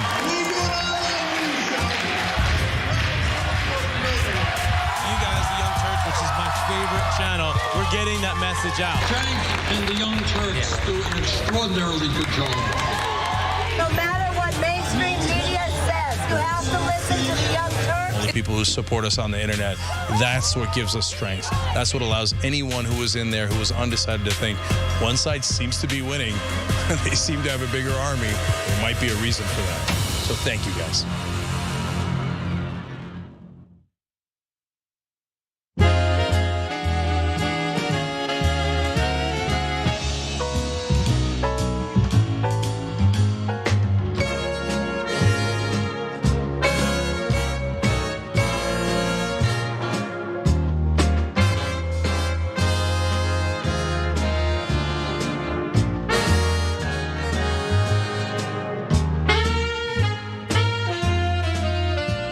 All right, back on TYT, Cenk and Anna with you guys. We do have Operation Joy coming up at the top of the hour. We're trying to spread some joy in the world.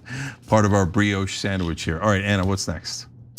All right, let's get into the goings on over at the Daily Wire. So, Matt Walsh, one of the remaining hosts over at the Daily Wire, is not a fan of the war in Iran. In fact, just recently he posted something that speaks to my own heart about the liars who have cheerled this war when the US has only lost. We haven't won anything from this.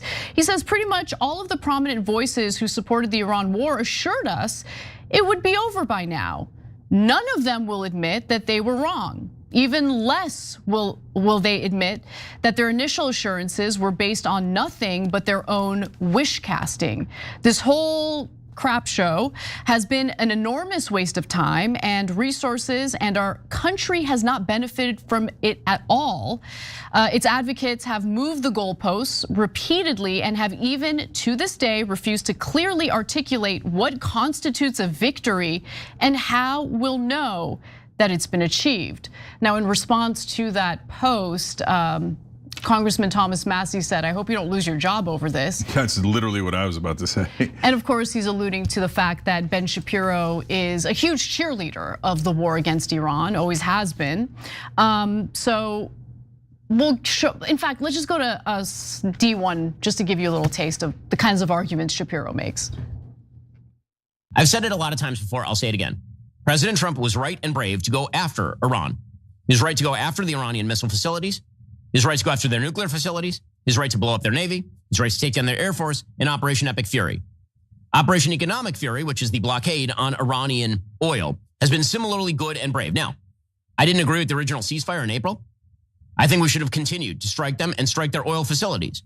But here's the thing. You never know the outcome of a war until it's over. You don't know the outcome. So there are a lot of people out there today claiming that America has lost, that somehow this is an endless war, which is, again, a very strange term for a war that lasted a few weeks and then, since basically April, has been in a state of stasis. By the way, the US and Iran have been exchanging strikes. Just now, I checked to see if there were any updates. Iran is targeting US military bases in Kuwait, and there are alarms going off in Bahrain. So Shapiro seems to be getting his way. But the reason why I showed that video is because obviously there's a huge disagreement here between Shapiro and Walsh. And I don't know if Walsh was shadowboxing Ben Shapiro in that post, but it kind of feels like it. Yeah. All right, well, interesting. I guess Matt Walsh's days are numbered because Ben Shapiro, or we're gonna find out, does Ben Shapiro completely run Daily Wire or does he not? Because if he does, he's not gonna tolerate anyone being anti-war. He loves war, especially war for Israel. No, to be fair, only war for Israel. Because if we waste our resources doing war against anyone else, no, we should reserve those for helping Israel. To be fair, Ben Shapiro is a huge supporter of us defending Ukraine against Russia. Because Russia is opposed to Israel, and Russia was defending Syria. There's always a connection, but. And Russia was defending Iran. Oh, look at that. After Russia was busy in Ukraine, what did Israel do? They attacked Syria and Iran. It did help with the overthrow of Bashar al-Assad, which is something Israel really wanted. So, that's so weird how they seem to have liked that war for two. On the other hand, if you were gonna actually build a nuke like North Korea, the Israelis were like, no, who cares? The South Koreans and the Japanese, if they die from those nukes, they're not Israelis, their lives don't count. Don't waste any effort there on the people actually building a nuclear weapon. Let's go after the ones that are not building nuclear weapons, but that are our neighbors and we want to murder and defang. Okay, anyway, so Matt, I'm surprised that you're not for more murder and mayhem, but that'll cost you. Okay, so let's see how that plays out. But now, to Shapiro, it's almost at a point where I'm tuning him out. I know what he's gonna say. You know it before every clip. I gotta do what Israel wants. It became a little bit of Shapiro, a little bit of Mark Levin there. But this is unsustainable, guys. And I think what Matt Walsh is doing here, I'll give him the benefit of the doubt, which I really don't want to do, but that he actually does mean it to some degree. No, he means it. I mean, he has put out other statements previously cautioning against the war or criticizing the war. So I do think he actually believes this. I do, but I think that there's a second component because he believed this for a long time, but hasn't said it until now. I think he gets the sense this is a sinking ship. So he's looking for the exit. And an easy way to get an exit is, hey, maybe if I start saying something against Israel, they'll have to pay me off to have me leave, right? And then I take that money and I start my own thing and I get as big as Candace, whatever it is, right? Oh, he's not gonna make it. So is he, that's fine. And no, I certainly don't think so, but it's okay. But you see the machinations being played. And so the timing of this is what makes me curious about why he said it now. What's also interesting is we learned through a recent Free Press piece that Shapiro has influence regularly texting with prominent Republican lawmakers and senior Trump administration cabinet members. Oh, cool. And as Trump's recent decision to greenlight his second Iran war shows, the president's thinking on foreign policy aligns more closely with Shapiro than with many of Shapiro's new enemies on the right. Okay, let me ask this question. Shapiro is now one of the smallest shows in the right-wing media ecosystem. Why is the White House taking his call and not Sean Ryan's call when Sean has a show that's what, 10, 20, 40 times larger? I don't know what the exact numbers are, but Sean Ryan's top 10, Tucker Carlson's top 20, Megyn Kelly, on and on. Those people actually talk to his voters, to his base, to the right wing. Shapiro's got like 3 guys left that he talks to, and it's Mark Levin, Laura Loomer, and Randy Fine. So it's not about the relative size of their audience. Ben Shapiro's connected to Israel, so he will get his call answered at the White House every single time. Sean Ryan at this point is one of the largest podcasters in the world, but is not connected to Israel. In fact, is now opposing Israel. Yeah. So he's not gonna get his call answered. I think that's a good theory, and I agree with it. So I want to reset and talk about something fun, because Matt Walsh is irritated with all of the pro-Iran war cheerleaders. He sees the war as a complete disaster for the United States. I'm inclined to agree with him on that, and our reporting and coverage of the war makes that pretty clear. But I couldn't help but think about one person in particular when Walsh was calling out all of the people who were wrong in their predictions in the lead up to the war against Iran. And one of them happens to be Dave Rubin. This video, chef's kiss, take a look.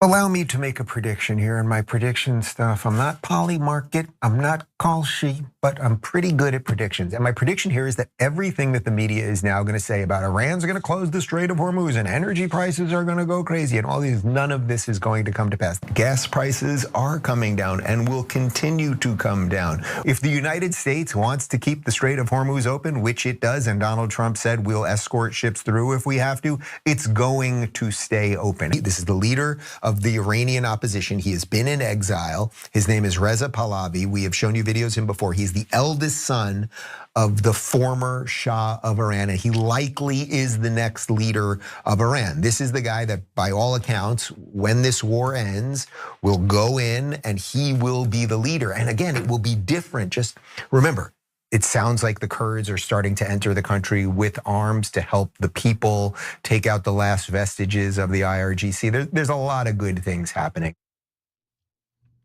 There's a lot of good things happening. That guy, his whole job is to do political analysis. That's what he does.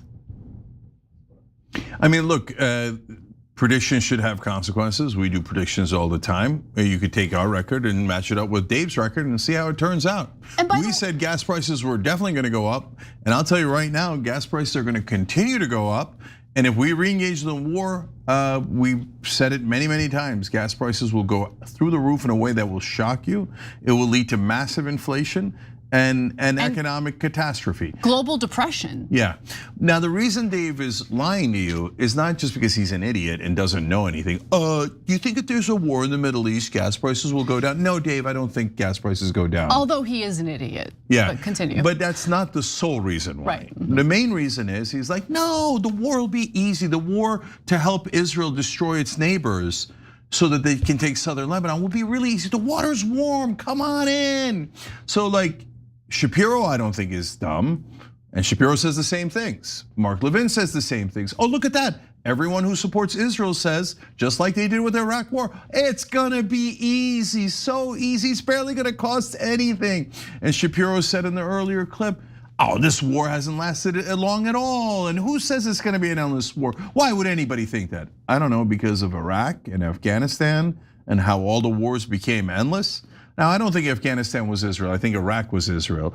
But once we get into these wars in the Middle East, we can't seem to get out. And that's what they want. That's what they want. So that Iran is distracted, Iran is destroyed, so that they cannot defend Lebanon or Gaza or the West Bank or Syria as Israel takes more land. Okay, one more Dave Rubin clip. This is Iranians, and you can hear they are chanting Bibi June, Bibi Netanyahu. In Iran, they are chanting praise for Benjamin Netanyahu.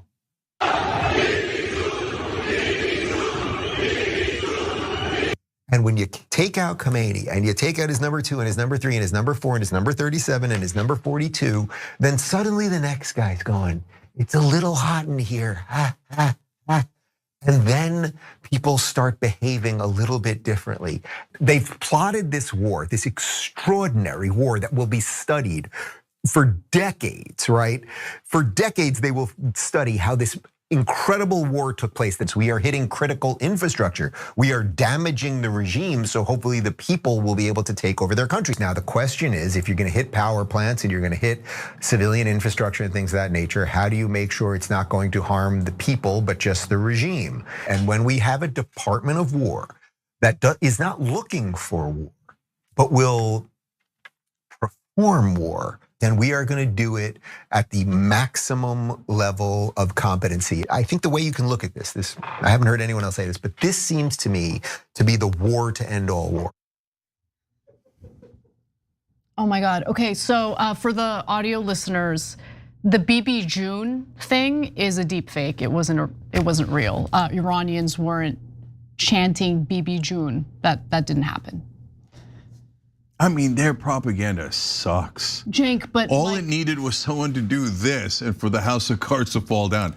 Really, the people in Iran are chanting for Bibi? Bibi, not just Netanyahu, but they're like, oh, I wish the Israelis would come in here and murder us. Oh, drop a bomb on our building, Bibi, Bibi. Who would be that stupid to believe that? I mean, look. And honestly, the answer is every cable news anchor. Yeah, look, Dave, the dial of ideas is too hot. It's just too hot. You're going scorched earth, like you gotta stop. Like, the guy needs to read something for once in his life. Right, because here's the thing, you're right. I mean, overall, the propaganda for the war is really, really bad and easy to dismantle. But like, I don't know, take a few classes with that fast-talking huckster, Shabos, okay? Like, he just speaks really, really fast and says a lot of things that might sound correct. And some people might get tricked by it. You know what I mean? Like, you gotta find tricks in order to convince people that what you're saying is correct. No, Anna, that's so interesting because what I'm noticing now is that the Israeli supporters are getting tired. Like, I'll be in a debate with them and they're just like exhausted from doing the same lies. And they're like, you're an anti-Semite. Oh, God damn it, I've said that 200 times. I don't think it's working. And then have they considered maybe telling the truth? No, they have not. Living in reality? Again, it might sound like I'm just doing an insult, but I really believe that Dave doesn't study at all because he thinks, what's the point? I'm gonna do my lie anyway. So what's true or not true is totally irrelevant. I know, but like, you have to make the lie convincing in order for it to work. And he's never been able to do that. He sounds so dumb. He sounds like he's lying when he's telling the truth. Yeah, so look, I say this based on about a half a dozen people. The one that's really stuck out for me was Kevin O'Leary on Diary of a CEO. He just kind of laid down on the Israel issue. He just didn't want to, like, I would say things that normally they'd be like, oh, that's outrageous, that's anti-Semitic, they're our special ally, we get so much from their help, blah, blah. And he's just like, I don't know, can we go back to talking about making money, right? I know. Right, because it's indefensible. It's indefensible. I know, and you know what? I respect that. I respect when people recognize, it's not a good look to defend this, so I'd rather switch topics. Or find like a way to weasel out of this instead of having to defend it. You can't defend the indefensible. But anyway, going back to wrong predictions, as obviously Dave Rubin made there in regard to the war against Iran, it's okay when you make incorrect predictions.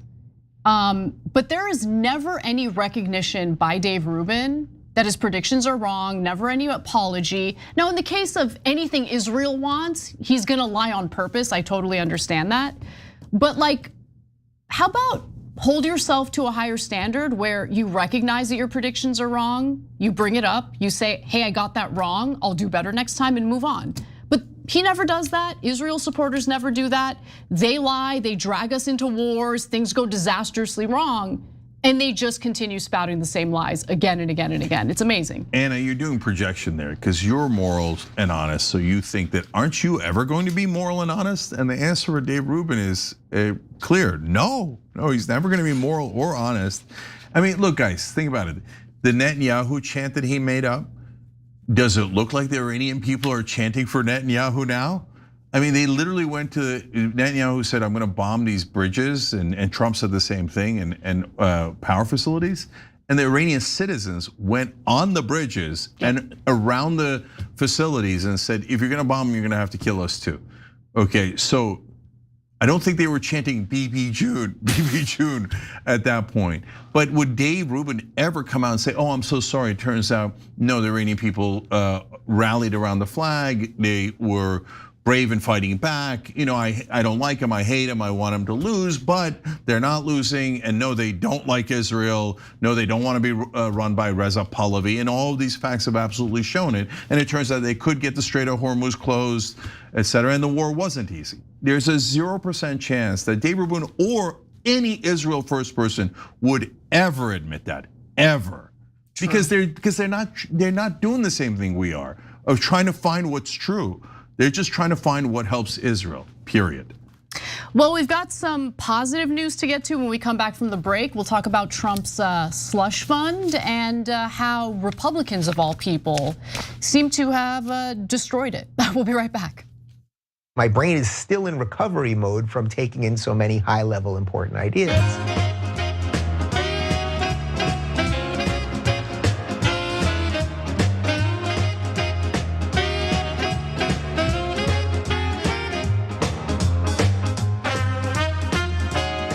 All right, let's go to Twitch. Chi-Town's Finest says, where can I get a Lego Cenk? I don't think Lego's making them yet, but that would be hilarious. Octo Squiddy says, I like to live dangerously. That's why I watch TYT. That's true. Boo, public order, gone. Mayhem. ShopTYT.com for the band in the UK shirt. Box writes in on YouTube member section, everyone here has 2 senators and a representative. They can vote out. No electoral college needed. Yeah, please vote. Okay, I'm gonna do a little spiel about that at the top of the next segment. But you vote out your local incumbents. I voted against my incumbent. He's not that bad. He's among the better ones. I voted against him anyway, because what has he done for us? Has he fought for us? I haven't seen it. So if I'm asking you to do it, I'll do it too. I am Jadair writes in, how are the public going to trust mainstream media after this? It is clearly shown the mogul networks that appeared honest are actually trash now. Yeah, after the war turns into the epic disaster that I'm predicting, I think that when media comes out and goes, if they do one more time, no one could have seen this coming. When Jay Tapper writes a sequel to No One Could Have Seen Biden Being Too Old coming, no one could have known that Israel was in charge, right? No, nobody's gonna buy it. And I don't know what happens to CNN, but MS Now could totally go out of business. Fox News can't go out of business. They're still very, very profitable and they have online presence. But CNN, probably see you. Look, I don't know if they're gonna be totally gone, but they're gonna be destroyed on TV as it is.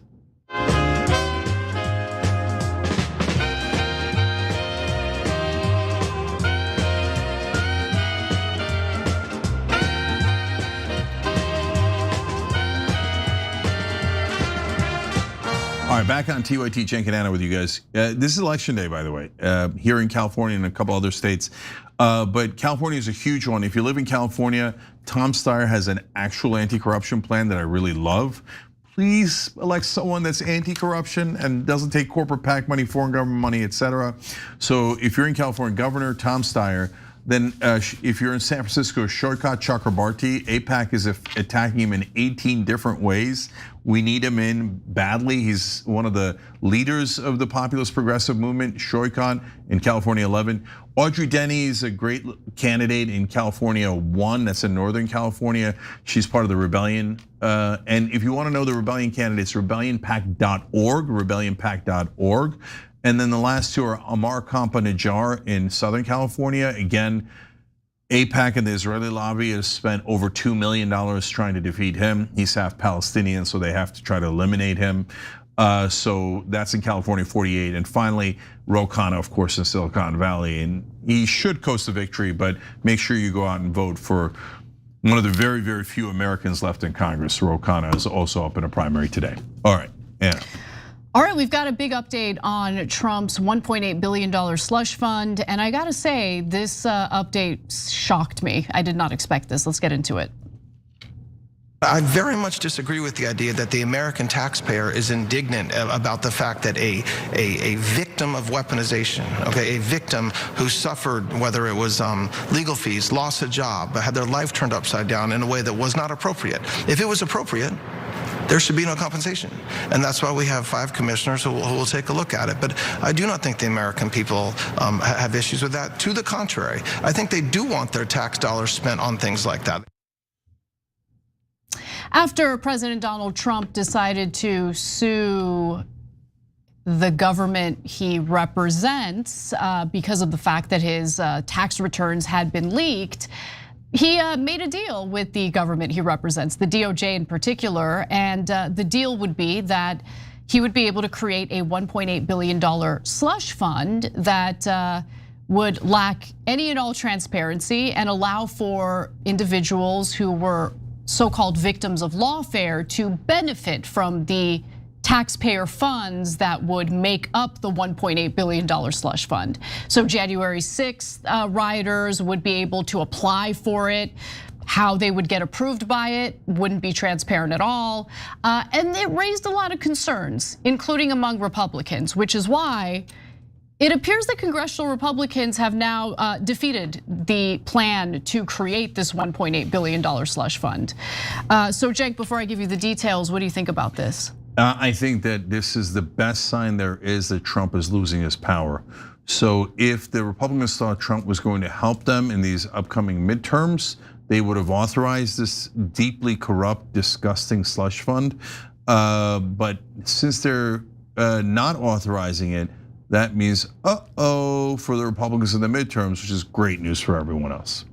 So there was backlash from Democrats, which is to be expected. Even some backlash from Republican voters, I noticed. However, it turns out that there's bipartisan backlash. A lot of Republican lawmakers started speaking out against this, including Mike Johnson, the House Speaker, who raised concerns over the fund and even scheduled a meeting to discuss it with President Trump.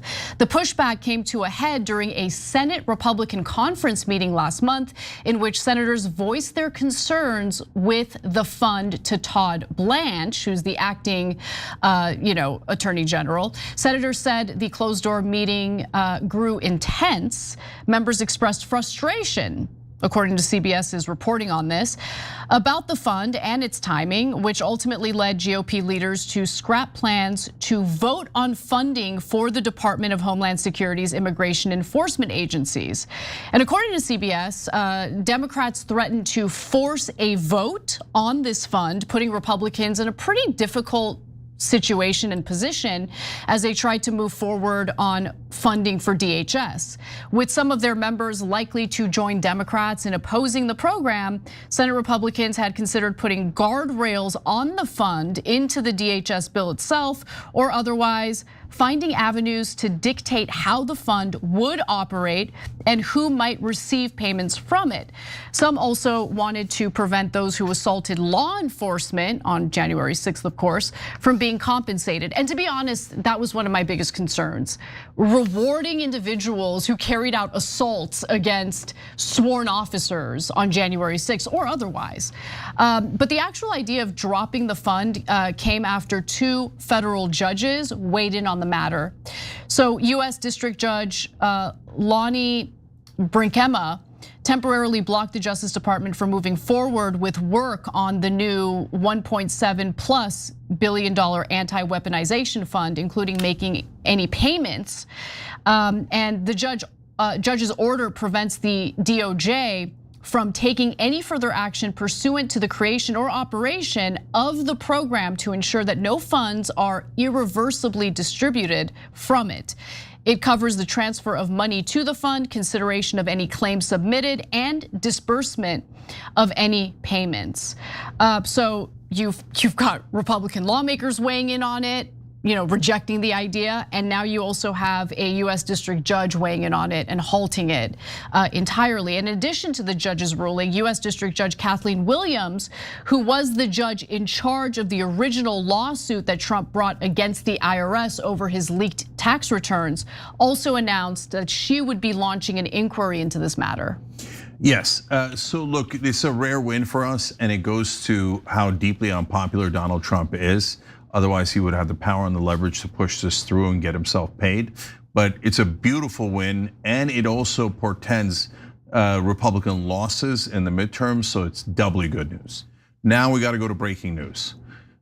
Breaking news, the war is back on. Iran has just bombed Kuwait, and that is in retaliation for some of the strikes that we have done.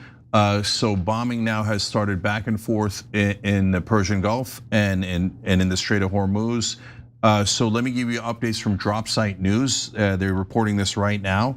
The IRGC launches missile strikes on US bases in Kuwait. Explosions also reported in Bahrain and Iraq. Iran's Islamic Revolutionary Guard Corps has claimed responsibility for missile strikes on US military bases in Kuwait, saying the attacks were in retaliation for an American strike on Keshem Island, a strategically located island in the Strait of Hormuz. Let me pause there before I give you more updates to say, guys, we've been hitting them from time to time all around the Strait of Hormuz. We're trying to find a way to find their soft spots so we don't have to do a deal and that we could just militarily attack and regain the Strait of Hormuz. And Iran said, and you'll see it at the end in their statement, enough. You keep hitting Lebanon in violation of the ceasefire. You keep hitting us in violation of the ceasefire. Just because American media doesn't report something doesn't mean it didn't happen. We know we're getting bombed because the bombs land on us. So it's not gonna be one-sided anymore. You violated the ceasefire too many times. We're now counter-striking. So let me give you more updates. Kuwait's defense ministry confirmed it is under attack from drones and missiles. Iran's state broadcaster IRIB said strikes hit both Camp Arifjan and Ali al-Salam Air Base in at least 2 waves. If you're wondering why they attack the Gulf countries, that's because our bases are there and they are our allies and Israel's allies. So they're like, you're hitting my ally in Hezbollah in Lebanon, I'm gonna hit your allies in Kuwait and in other places in the Gulf. 8 explosions reported in Bahrain, which is also under attack according to various monitoring accounts. It was all from Drop Site News. Explosions were reported near the village of Masan on the southern coast of Keshem Island, according to Fars News, that's Iranian. Iran also appears to be heavily striking Iranian Kurdish opposition groups near Erbil in northern Iraq. Those were the guys who were supposed to be the shock troops on the ground to help Israel and America overthrow the regime. And we armed them, and they were part of what happened during the protests and in attacking the Iranians, causing an Iranian counterattack. It's not like the Iranians haven't oppressed their own people before or put down street protests. There's a lot more violence, partly because we armed some of the protesters, and some of those were the Kurds. Now Iran is striking back in northern Iran against those Kurds. They continue. Earlier, CENTCOM said US forces fired a Hellfire missile into an engine room of a Botswana flagged commercial tanker. Great, Botswana's in the war. Anyway, the MT Lexi, after its crew ignored warnings while attempting to reach Iran's Karg Island. So we blockaded Karg Island, the United States has, so the Botswana ship was trying to get there, so we bombed them, a Hellfire missile. Again, we say every time we do something, it doesn't count. Our missiles against Keshem Island, against the Botswana fleet, against Lebanon, none of that counts. Only when Iran counterattacks does it count. Well, Iran's had enough of that. We're getting to their important statement in a second, but last one from CENTCOM. CENTCOM says it's now disabled 6 commercial vessels and redirected 122 since imposing a naval blockade of Iranian ports on April 13th. So that number is through that stretch of time, about a month and a half. So not just what happened today. And now this is the statement from the Iranian Revolutionary Guard. Quote, the time of strike and run has passed. Any further aggression will, quote, be met with seismic, decisive, and crushing response. So now look, both sides love to talk like that, and Trump says, I'm gonna destroy them and obliterate them, they're not gonna exist anymore. Now the Iranians are saying this kind of harsh language. So do I believe the Iranians? I'm worried that they're not bluffing. Now, why do I say that? And then I'm curious what Anna thinks. I think that Iran has been hinting for a long time now during the ceasefire, you better not come out of the ceasefire. If you do, we got something up our sleeve that you are not gonna like at all, okay? Maybe they're bluffing, but based on my read of all of their statements over the last 2 months, I'm worried they're not bluffing. And so I've always thought that our aircraft carriers and our ships in that area were in danger, that we had put them there as sitting ducks. I'm worried about the reaction after they get hit. But I don't know if that's what they have up their sleeve or if they have nothing up their sleeve. But if you're not worried about our troops, that's not the right attitude. We have to be a lot more careful. We have to be worried about the service members we have there in the region, and they are now in danger because the war has restarted. Anna. A few days ago, CNN had reported on, Iran's continued, military stockpile that our bombing campaign didn't destroy, much to President Trump's chagrin. And you have to think about the fact that as now multiple experts, both military experts and even Joe Kent on this show just last week said, there is no military option to reopen the Strait of Hormuz. The only way to end this is if the United States engages in good faith in diplomatic talks with Iran, but Trump doesn't want to do that. Trump wants the win, and he doesn't want to accept the fact that this war has been a disaster and the United States and Israel have lost. Now, when you do a comparison of Iran's military stockpile, right, weapons stockpile, compared to what the US is dealing with here, where we have depleted our stockpiles, we have depleted our interceptors, even Israel is low on interceptors. I just don't understand what the US is doing with, by the way, Israel demanding it, in continuing to carry out strikes against Iran. Like, what are we doing? So you want to talk about the lives of our soldiers, that is a good thing to bring up in this context. You want to know who doesn't seem to give a damn about the lives of our soldiers, of our service members? President Trump. Stop striking Iran and for once represent the United States as opposed to Israel and make a deal with the Iranians. And if Israel, I mean, look, Israel is only able to carry out what it's carrying out in Lebanon and Gaza and the entirety of the Middle East because of us. We're the ones who armed them. Without us, they can't do this. So if Trump has the leverage, use the leverage. But he's not using the leverage, which makes one wonder why. Yeah, so I want to come back to that because it's such an important point. But more breaking news, if you thought, well, I mean, the Iranians say that we hit Qasem Island, but is that just Iranian propaganda? US Central Command has confirmed that we hit Qasem Island. So stupid, so stupid. What are we doing? Why did we restart this war? What are we, nuts? And we are nuts. We're totally beholden to the Israelis. That no one on planet Earth wants this war other than the Israelis. So look, Anna's point is indisputable. Everybody always pretends that we have no leverage on the Israelis. Here's leverage, we're gonna leave, and then you're gonna have to fight Iran on your own. Here's leverage number two, we're gonna stop giving you $4 billion a year. We're gonna stop giving you free military aid for no reason. We're not going to integrate our military into your military as you want. We have 1 million pieces of leverage. No one has more leverage than us over Israel because we give them an infinite amount of money and an infinite amount of military support. So if we threaten even a quarter of that, that would be deeply problematic for Israel, let alone all of it. But yet magically, no US president ever uses our overwhelming leverage against Israel. Why? Why wouldn't we use our leverage? Why wouldn't we use our leverage against any country? Foe or ally. If let's say the United Kingdom is not doing something we want, do we use leverage? Yes, in fact, Trump does it like that. He goes, that's it, I'm increasing their tariffs. Over the slightest little thing. Oh, you looked at me kind of funny. I'm using my overwhelming leverage on tariffs, trade, this, that, and I'm attacking you economically. Israel's like, shut up. We're gonna restart the war and we're gonna bomb Lebanon. That's what they did yesterday. After Trump told them, don't bomb Lebanon, Netanyahu said, who the hell do you think you are? I'm gonna keep on bombing Lebanon. And Trump's like, oh, leverage? I don't know what leverage is. I don't know what tariffs are. I don't know what funding is. Come on. And as usual, every cable news anchor pretends we have no leverage. They've never talked about it on cable news, to my knowledge, ever. The fact that we have leverage over Israel. That to them is an anti-Semitic thought.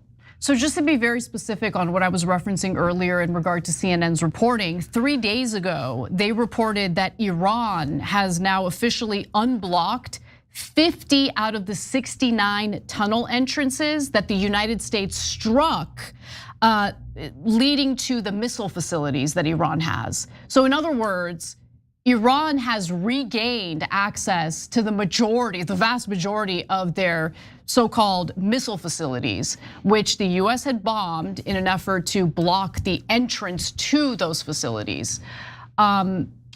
Even our bunker buster bombs aren't destroying those underground, facilities that Iran has built. Yeah, so I want to pull up the video of Kuwait getting hit if we can. No, we don't have it yet. Okay, so listen. To Anna's point, Iran feels confident. Maybe they're overconfident. Maybe they've calculated wrong. That's certainly possible. I don't know what their capabilities are. But if I'm playing poker against Iran, what Iran is representing is American Airlines. Okay, if you don't know poker, that means 2 aces. Okay, they're saying I have a really strong hand. Yeah, could be a bluff, but they were itching to get back in because they're like, you don't understand what we're gonna do to you, okay? And now they restocked, they've got more drones. So yeah, we restocked too, and Israel restocked too, but apparently they've had enough of us hitting them with no retaliation, and they feel that they are ready militarily. Trita Parsi has consistently said that the Iranians actually have an incentive to keep the war going as well, because they do feel confident and they feel that they have the ability to end this once and for all. Because if Trump walked away today, there's no guarantee that 6 months from now, the US isn't going to attack Iran again. So Iran wants this war to end, and their thinking is, well, if we put enough of a spanking on the United States and Israel, maybe we'll finally get an end to this, as opposed to this ongoing, on again, off again war situation we find ourselves in. In fact, let me quote Trita Parsi. He just posted online saying, breaking, Iran just struck US targets in Kuwait after the US struck Qeshm today. Also, alarms just went off in Bahrain. Seems Iran is shaking there too. Okay, so that one Dropside has as well. But he says, Iranian source tells me Iran has stopped playing tit for tat game. Instead, it's now striking back, quote, at least 1.5 times as hard for every attack the US does against Iran. So now it's almost all over. Now there's only a tiny bit of drama left. And that drama is whether Trump is going to react to this and double down, or we're going to back out, right? And we're going to get to a negotiated settlement. But right now, that earlier in the show, literally today, this is happening live as we do the show. The show's 6 to 8 p.m. every day, and so I said about 80% chance. Now I've moved it to 95 because we've restarted, right? But cooler heads can prevail, but if they don't prevail over the next couple of days, then we're off to the races and the dominoes will fall. As I've told you many times, what I think are the dominoes is an economic catastrophe unlike anything we've seen in our lifetimes. So we're now inches away from that. And we'll see again if I'm right or wrong. And earlier in the show, we showed you Dave Rubin predicting that everything's going to be great and gas is going to go down. We'll see whose prediction is right. I don't want to be right. And I hope that they back away. Both Iran, America, and Israel's impossible. They're never going to back away. We have to just ignore them and stop enabling their fascism. They're the ones who are starting all these wars. And all on behalf of them, not us. We don't live in the Middle East. What do we care about their proxies? No, you owe. Nonsense. Let me show you the video now. This is Kuwait getting hit. So, as you can see here, you've got some things that hit the ground, some bombs that are incoming. And of course, Kuwait has some defenses, and you see them taking out some of those bombs in the sky. You'll see that over Israel a lot. Obviously, Israel's got a lot better defenses in Iron Dome, but some have already landed because no one else has Iron Dome.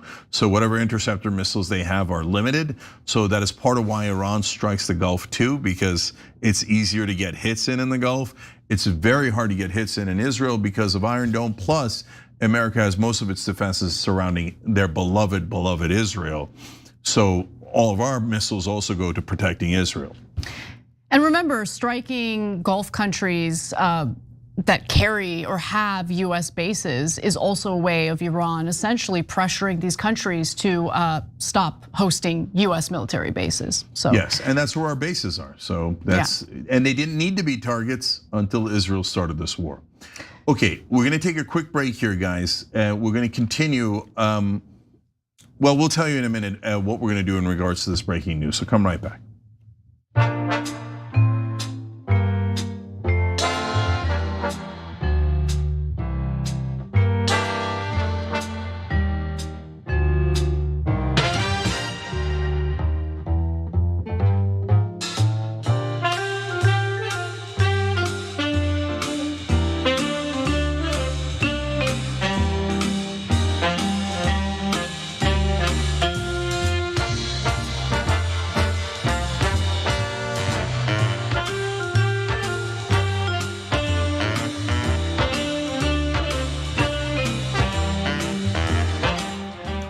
guys, we're going to keep the show going. Well, I'll tell you more about it in a minute, but let me read some of your comments for now. Jack C380 says, Tyre is a UNESCO site, a civilization 5,000 years before the Roman Empire, and it's being destroyed by the Israelis. Yeah, that's exactly right. Of course, they're destroyers. I'm sorry, victims. No, they're destroyers. I'm kidding. Of course, they're not victims. I mean, how many World Heritage sites have they destroyed in this war?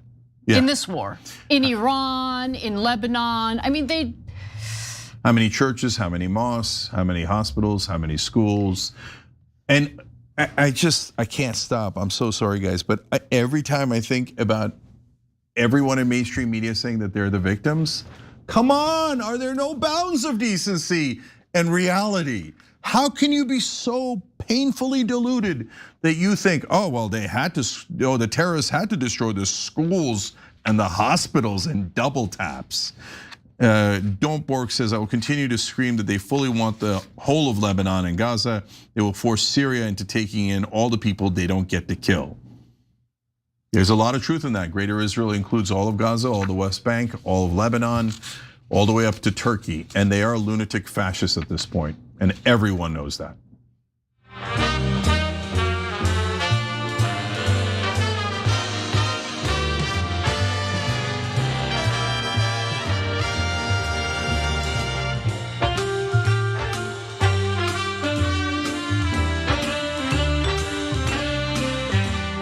All right, back on TYT, Cenk and Anna. Guys, we're gonna continue the show past 5 o'clock.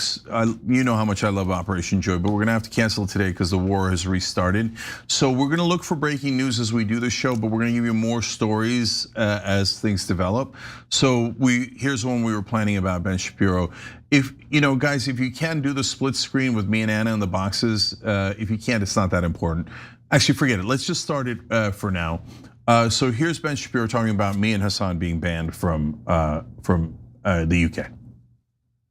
Bagher and Cenk Uygur, very online personalities, left-wing streamers who are beloved by a lot of the mainstream media in the United States, both supporters of various terrorist groups and foreign governments. It was a big story over the course of the last few days that the UK had denied entry to them. The UK Times, the Sunday Times, Times of London rather, reported that it did have to do with their anti-Semitic views. Quote, the decision to block. So guys, I'm gonna stop every once in a while to break down some of the lies. They said that we support terrorist groups. We don't support any. I certainly don't support any terrorist groups. I also don't support Israel, which is the largest terrorist group of all. And so he's flat out lying to his audience. It's not that surprising. But the most hilarious, he's gonna say something way worse in a minute. But the funny part of the video is, I'm beloved by mainstream media. It's hilarious. Oh my God, I've never heard a bigger lie. Show me one person in mainstream media who doesn't despise me. Okay, I haven't seen one yet. Every single article is super negative with the most disgusting lie after lie, including the Times in London that I didn't even know was a Murdoch operation. So no wonder they smeared the hell out of me with nonsense character assassinations.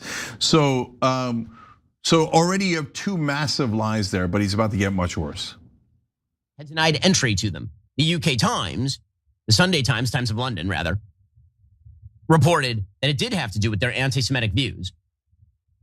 Quote, the decision to block Uygur from traveling to the UK is understood to have been based on several grounds, including fears that his presence would risk exacerbating anti-Semitism due to his rhetoric since the October 7th attacks in 2023. This has included repeating classic anti-Semitic tropes, such as the claim that Israel controls America. So, again, this reporting is the basis for why Cenk and Bagher are claiming that they are being banned for their feelings on Israel. Bagher himself is suggesting that he is not anti-Semitic, right? He is just anti-Zionist. Now, as I've mentioned before, this is a distinction without any practical difference. If you are calling for the destruction of the Jewish state, which exists in the here and now, you're not having a prospective conversation in 1920 about whether there ought to be a Jewish state in the Middle East or not. It exists. It's been existing for 80 years. You're not calling for the destruction of Pakistan, a Muslim-only state. You're not calling for the destruction of any of the dozens of other states around the world. You're only calling for the destruction of the Jewish state, which would entail the murder of millions of Jews. So he just said there that we're advocating for the murder of millions of Jews. I can't imagine a bigger lie. And will there be any consequences? Will he be canceled? Will he be banned in any country?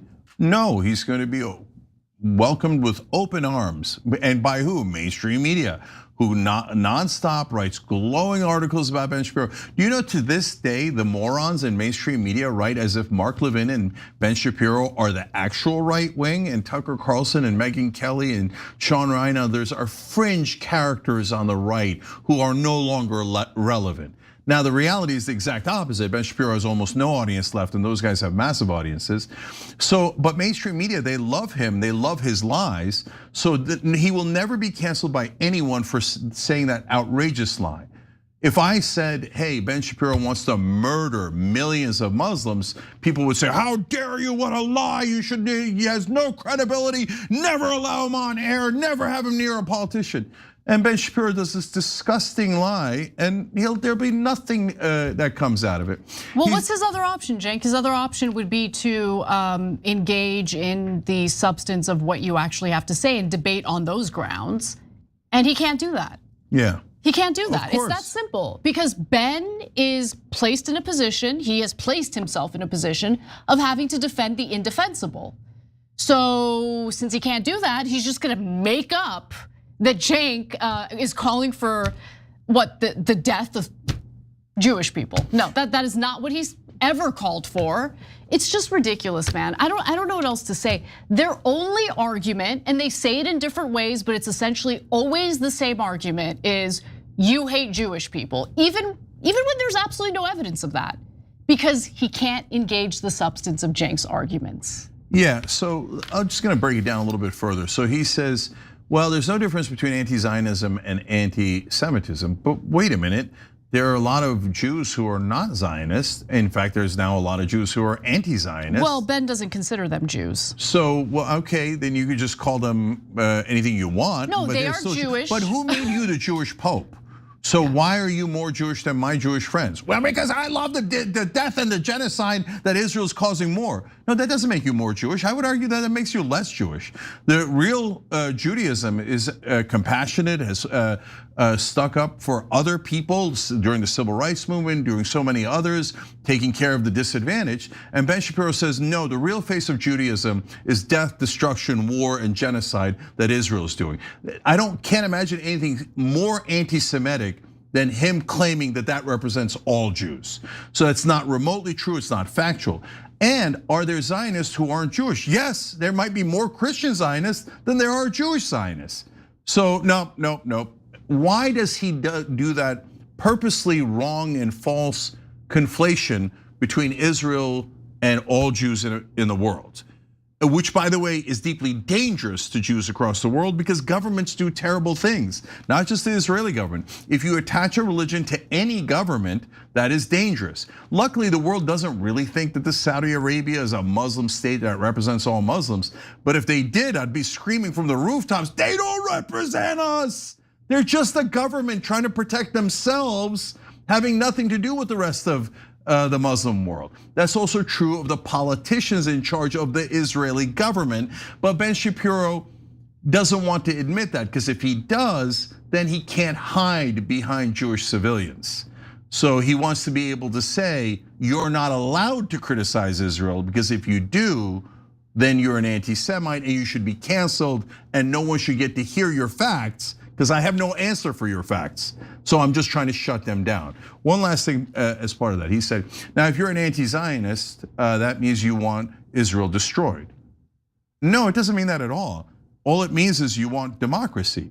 Israel claims to be a democracy, but they're a dictatorship in the occupied territories, and 5.5 million Palestinians have lived under a brutal tyranny for the last 58 years. So when American media tells you that they're a democracy, they're actively, purposely lying to you, because what that does is it invalidates the existence of Palestinians.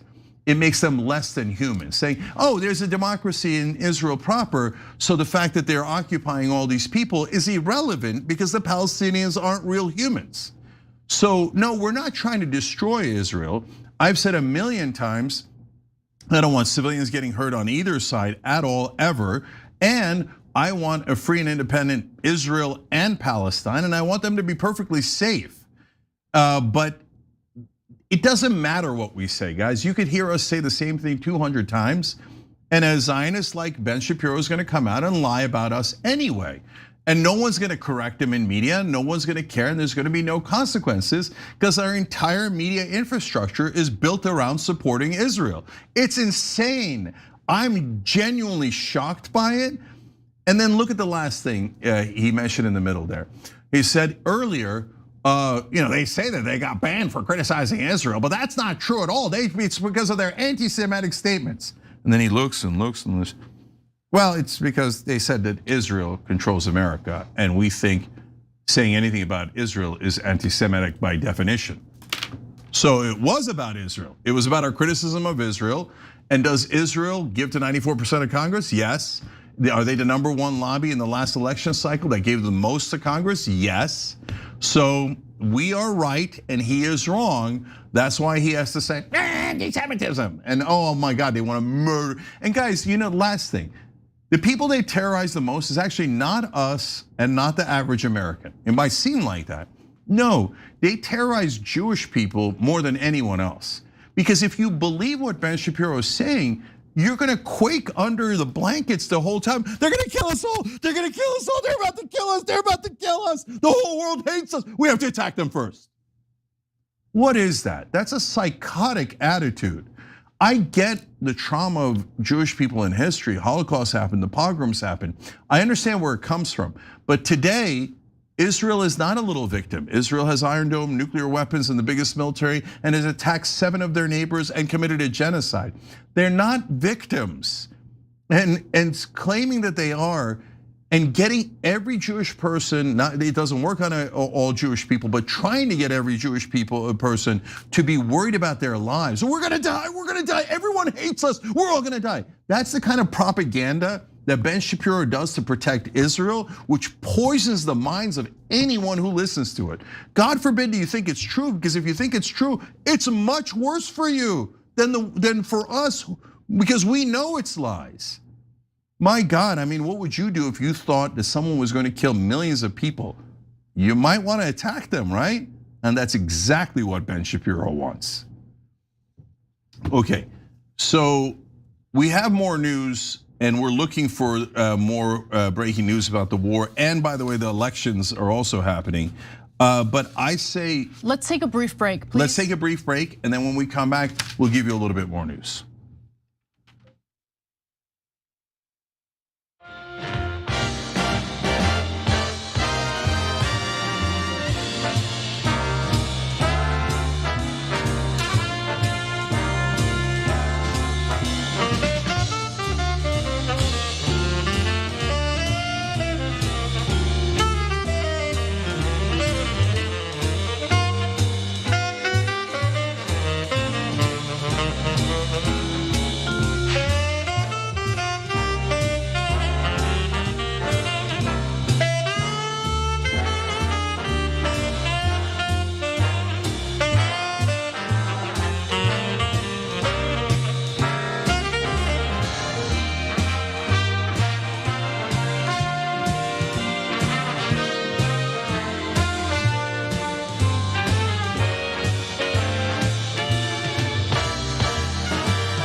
There's so many things going on at once. We just can't keep up with all the news. So, we told you about Pulte earlier, going to Director of National Intelligence, just utter buffoon, and just a hatchet man for Donald Trump. A Republican today attacked all homosexuals. It's like these guys are nuts. They're out of their minds. The war's restarted. I mean, there's just mayhem everywhere. But one of the things I noticed, Anna, before we go back to some of the other stories, is like utter warpath against Graham Plattner, and they're proving our point spectacularly. We already covered it in an earlier show, so I just want to quickly mention it here.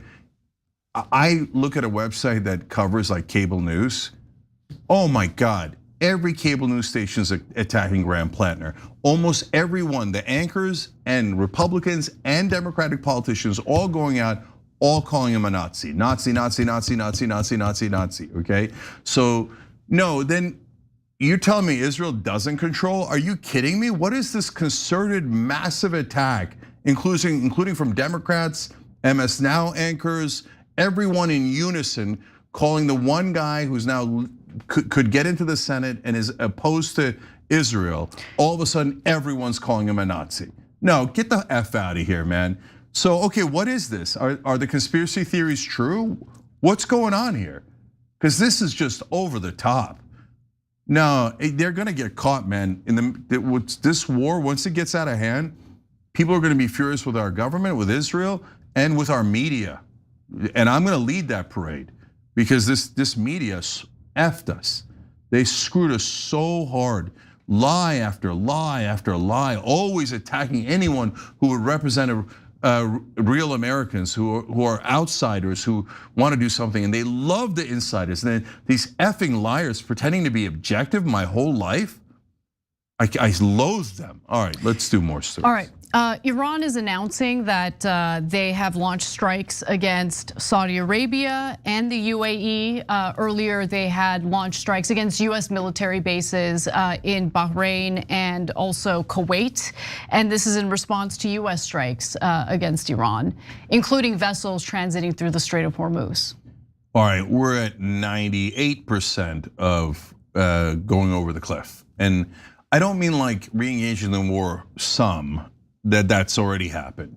I mean, the war restarts in a way that we cannot unwind, and hence the economic catastrophe. Yeah, no, that's coming. That's coming. There's no stopping it because God forbid there's any economic prosperity for especially my generation, right?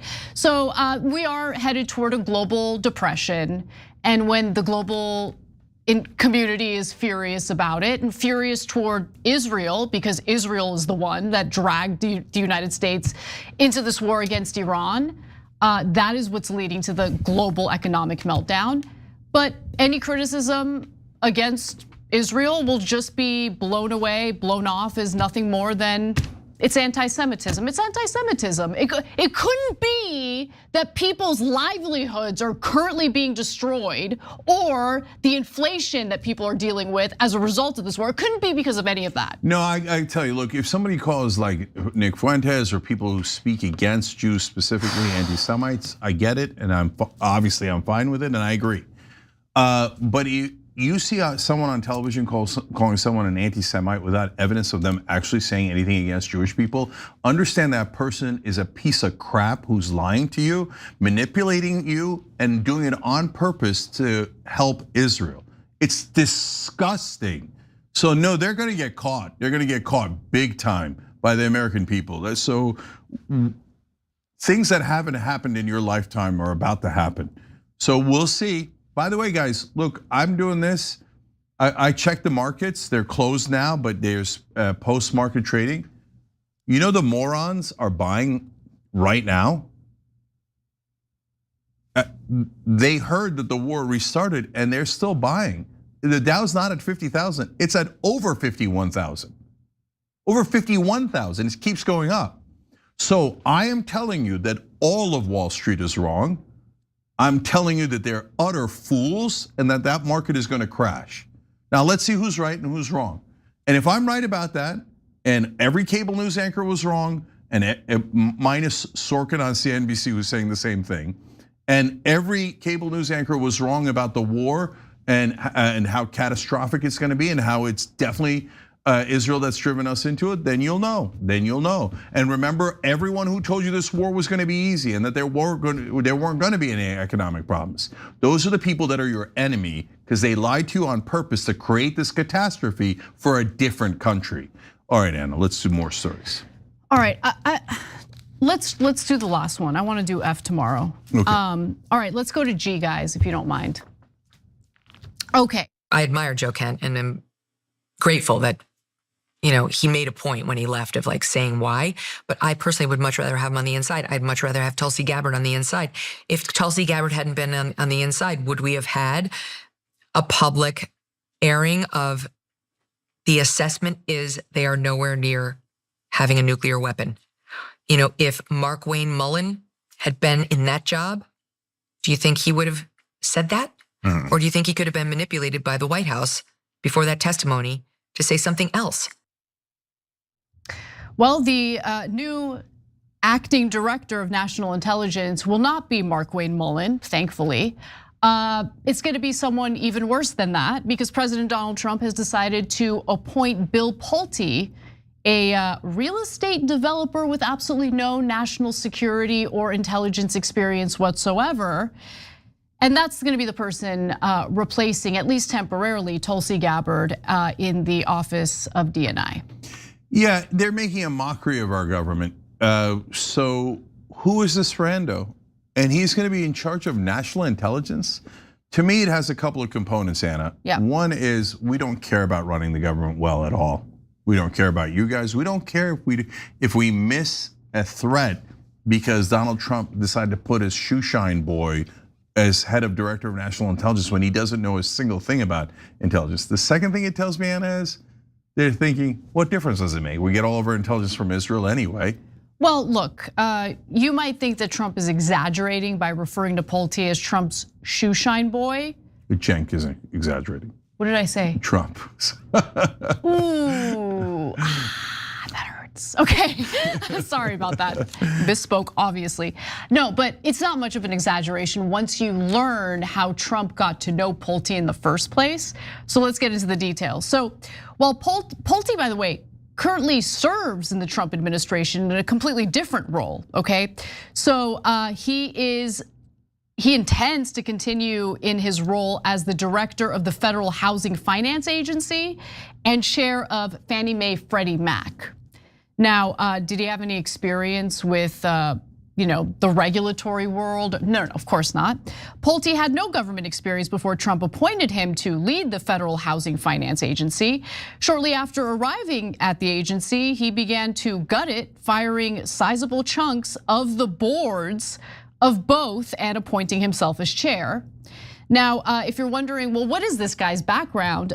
He's an heir to a real estate developer empire that was built by his papa.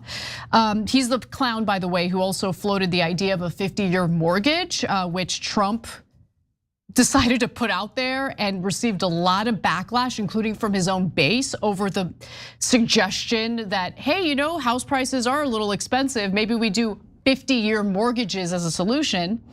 He also bought his way into Trump's orbit by buying a membership at Mar-a-Lago and made substantial donations to Trump's campaign. So that's how Pulte got on Trump's radar.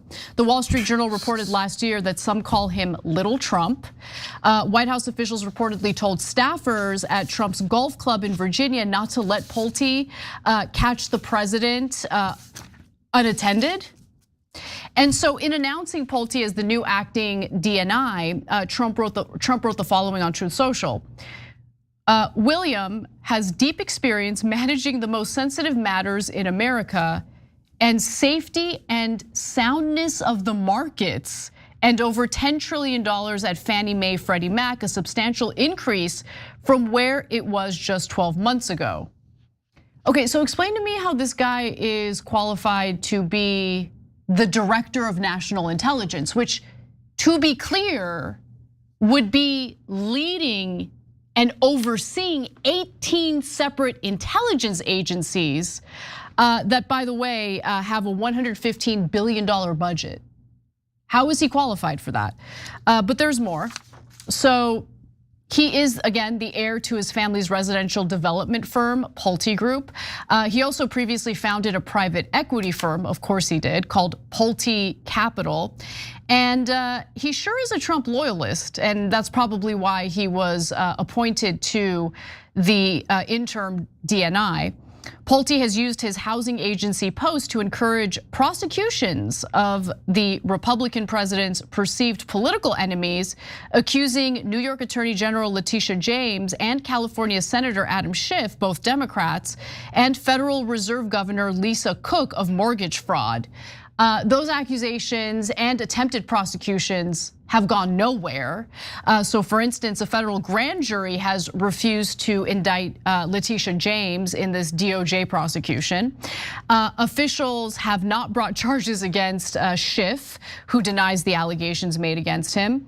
And Trump did attempt to fire Cook over Pulte's unsubstantiated accusations, but courts allowed her to remain in her role, and she has also denied the allegations. Finally, as of now, it appears that the Supreme Court is going to weigh in on the matter pertaining to Cook, and based on the deliberations, or at least the arguments that were made and the way the Supreme Court justices responded to it, seems like they're gonna side with Cook. Yeah, so this is interesting because to me, this brother gives off Hunter Biden energy, right?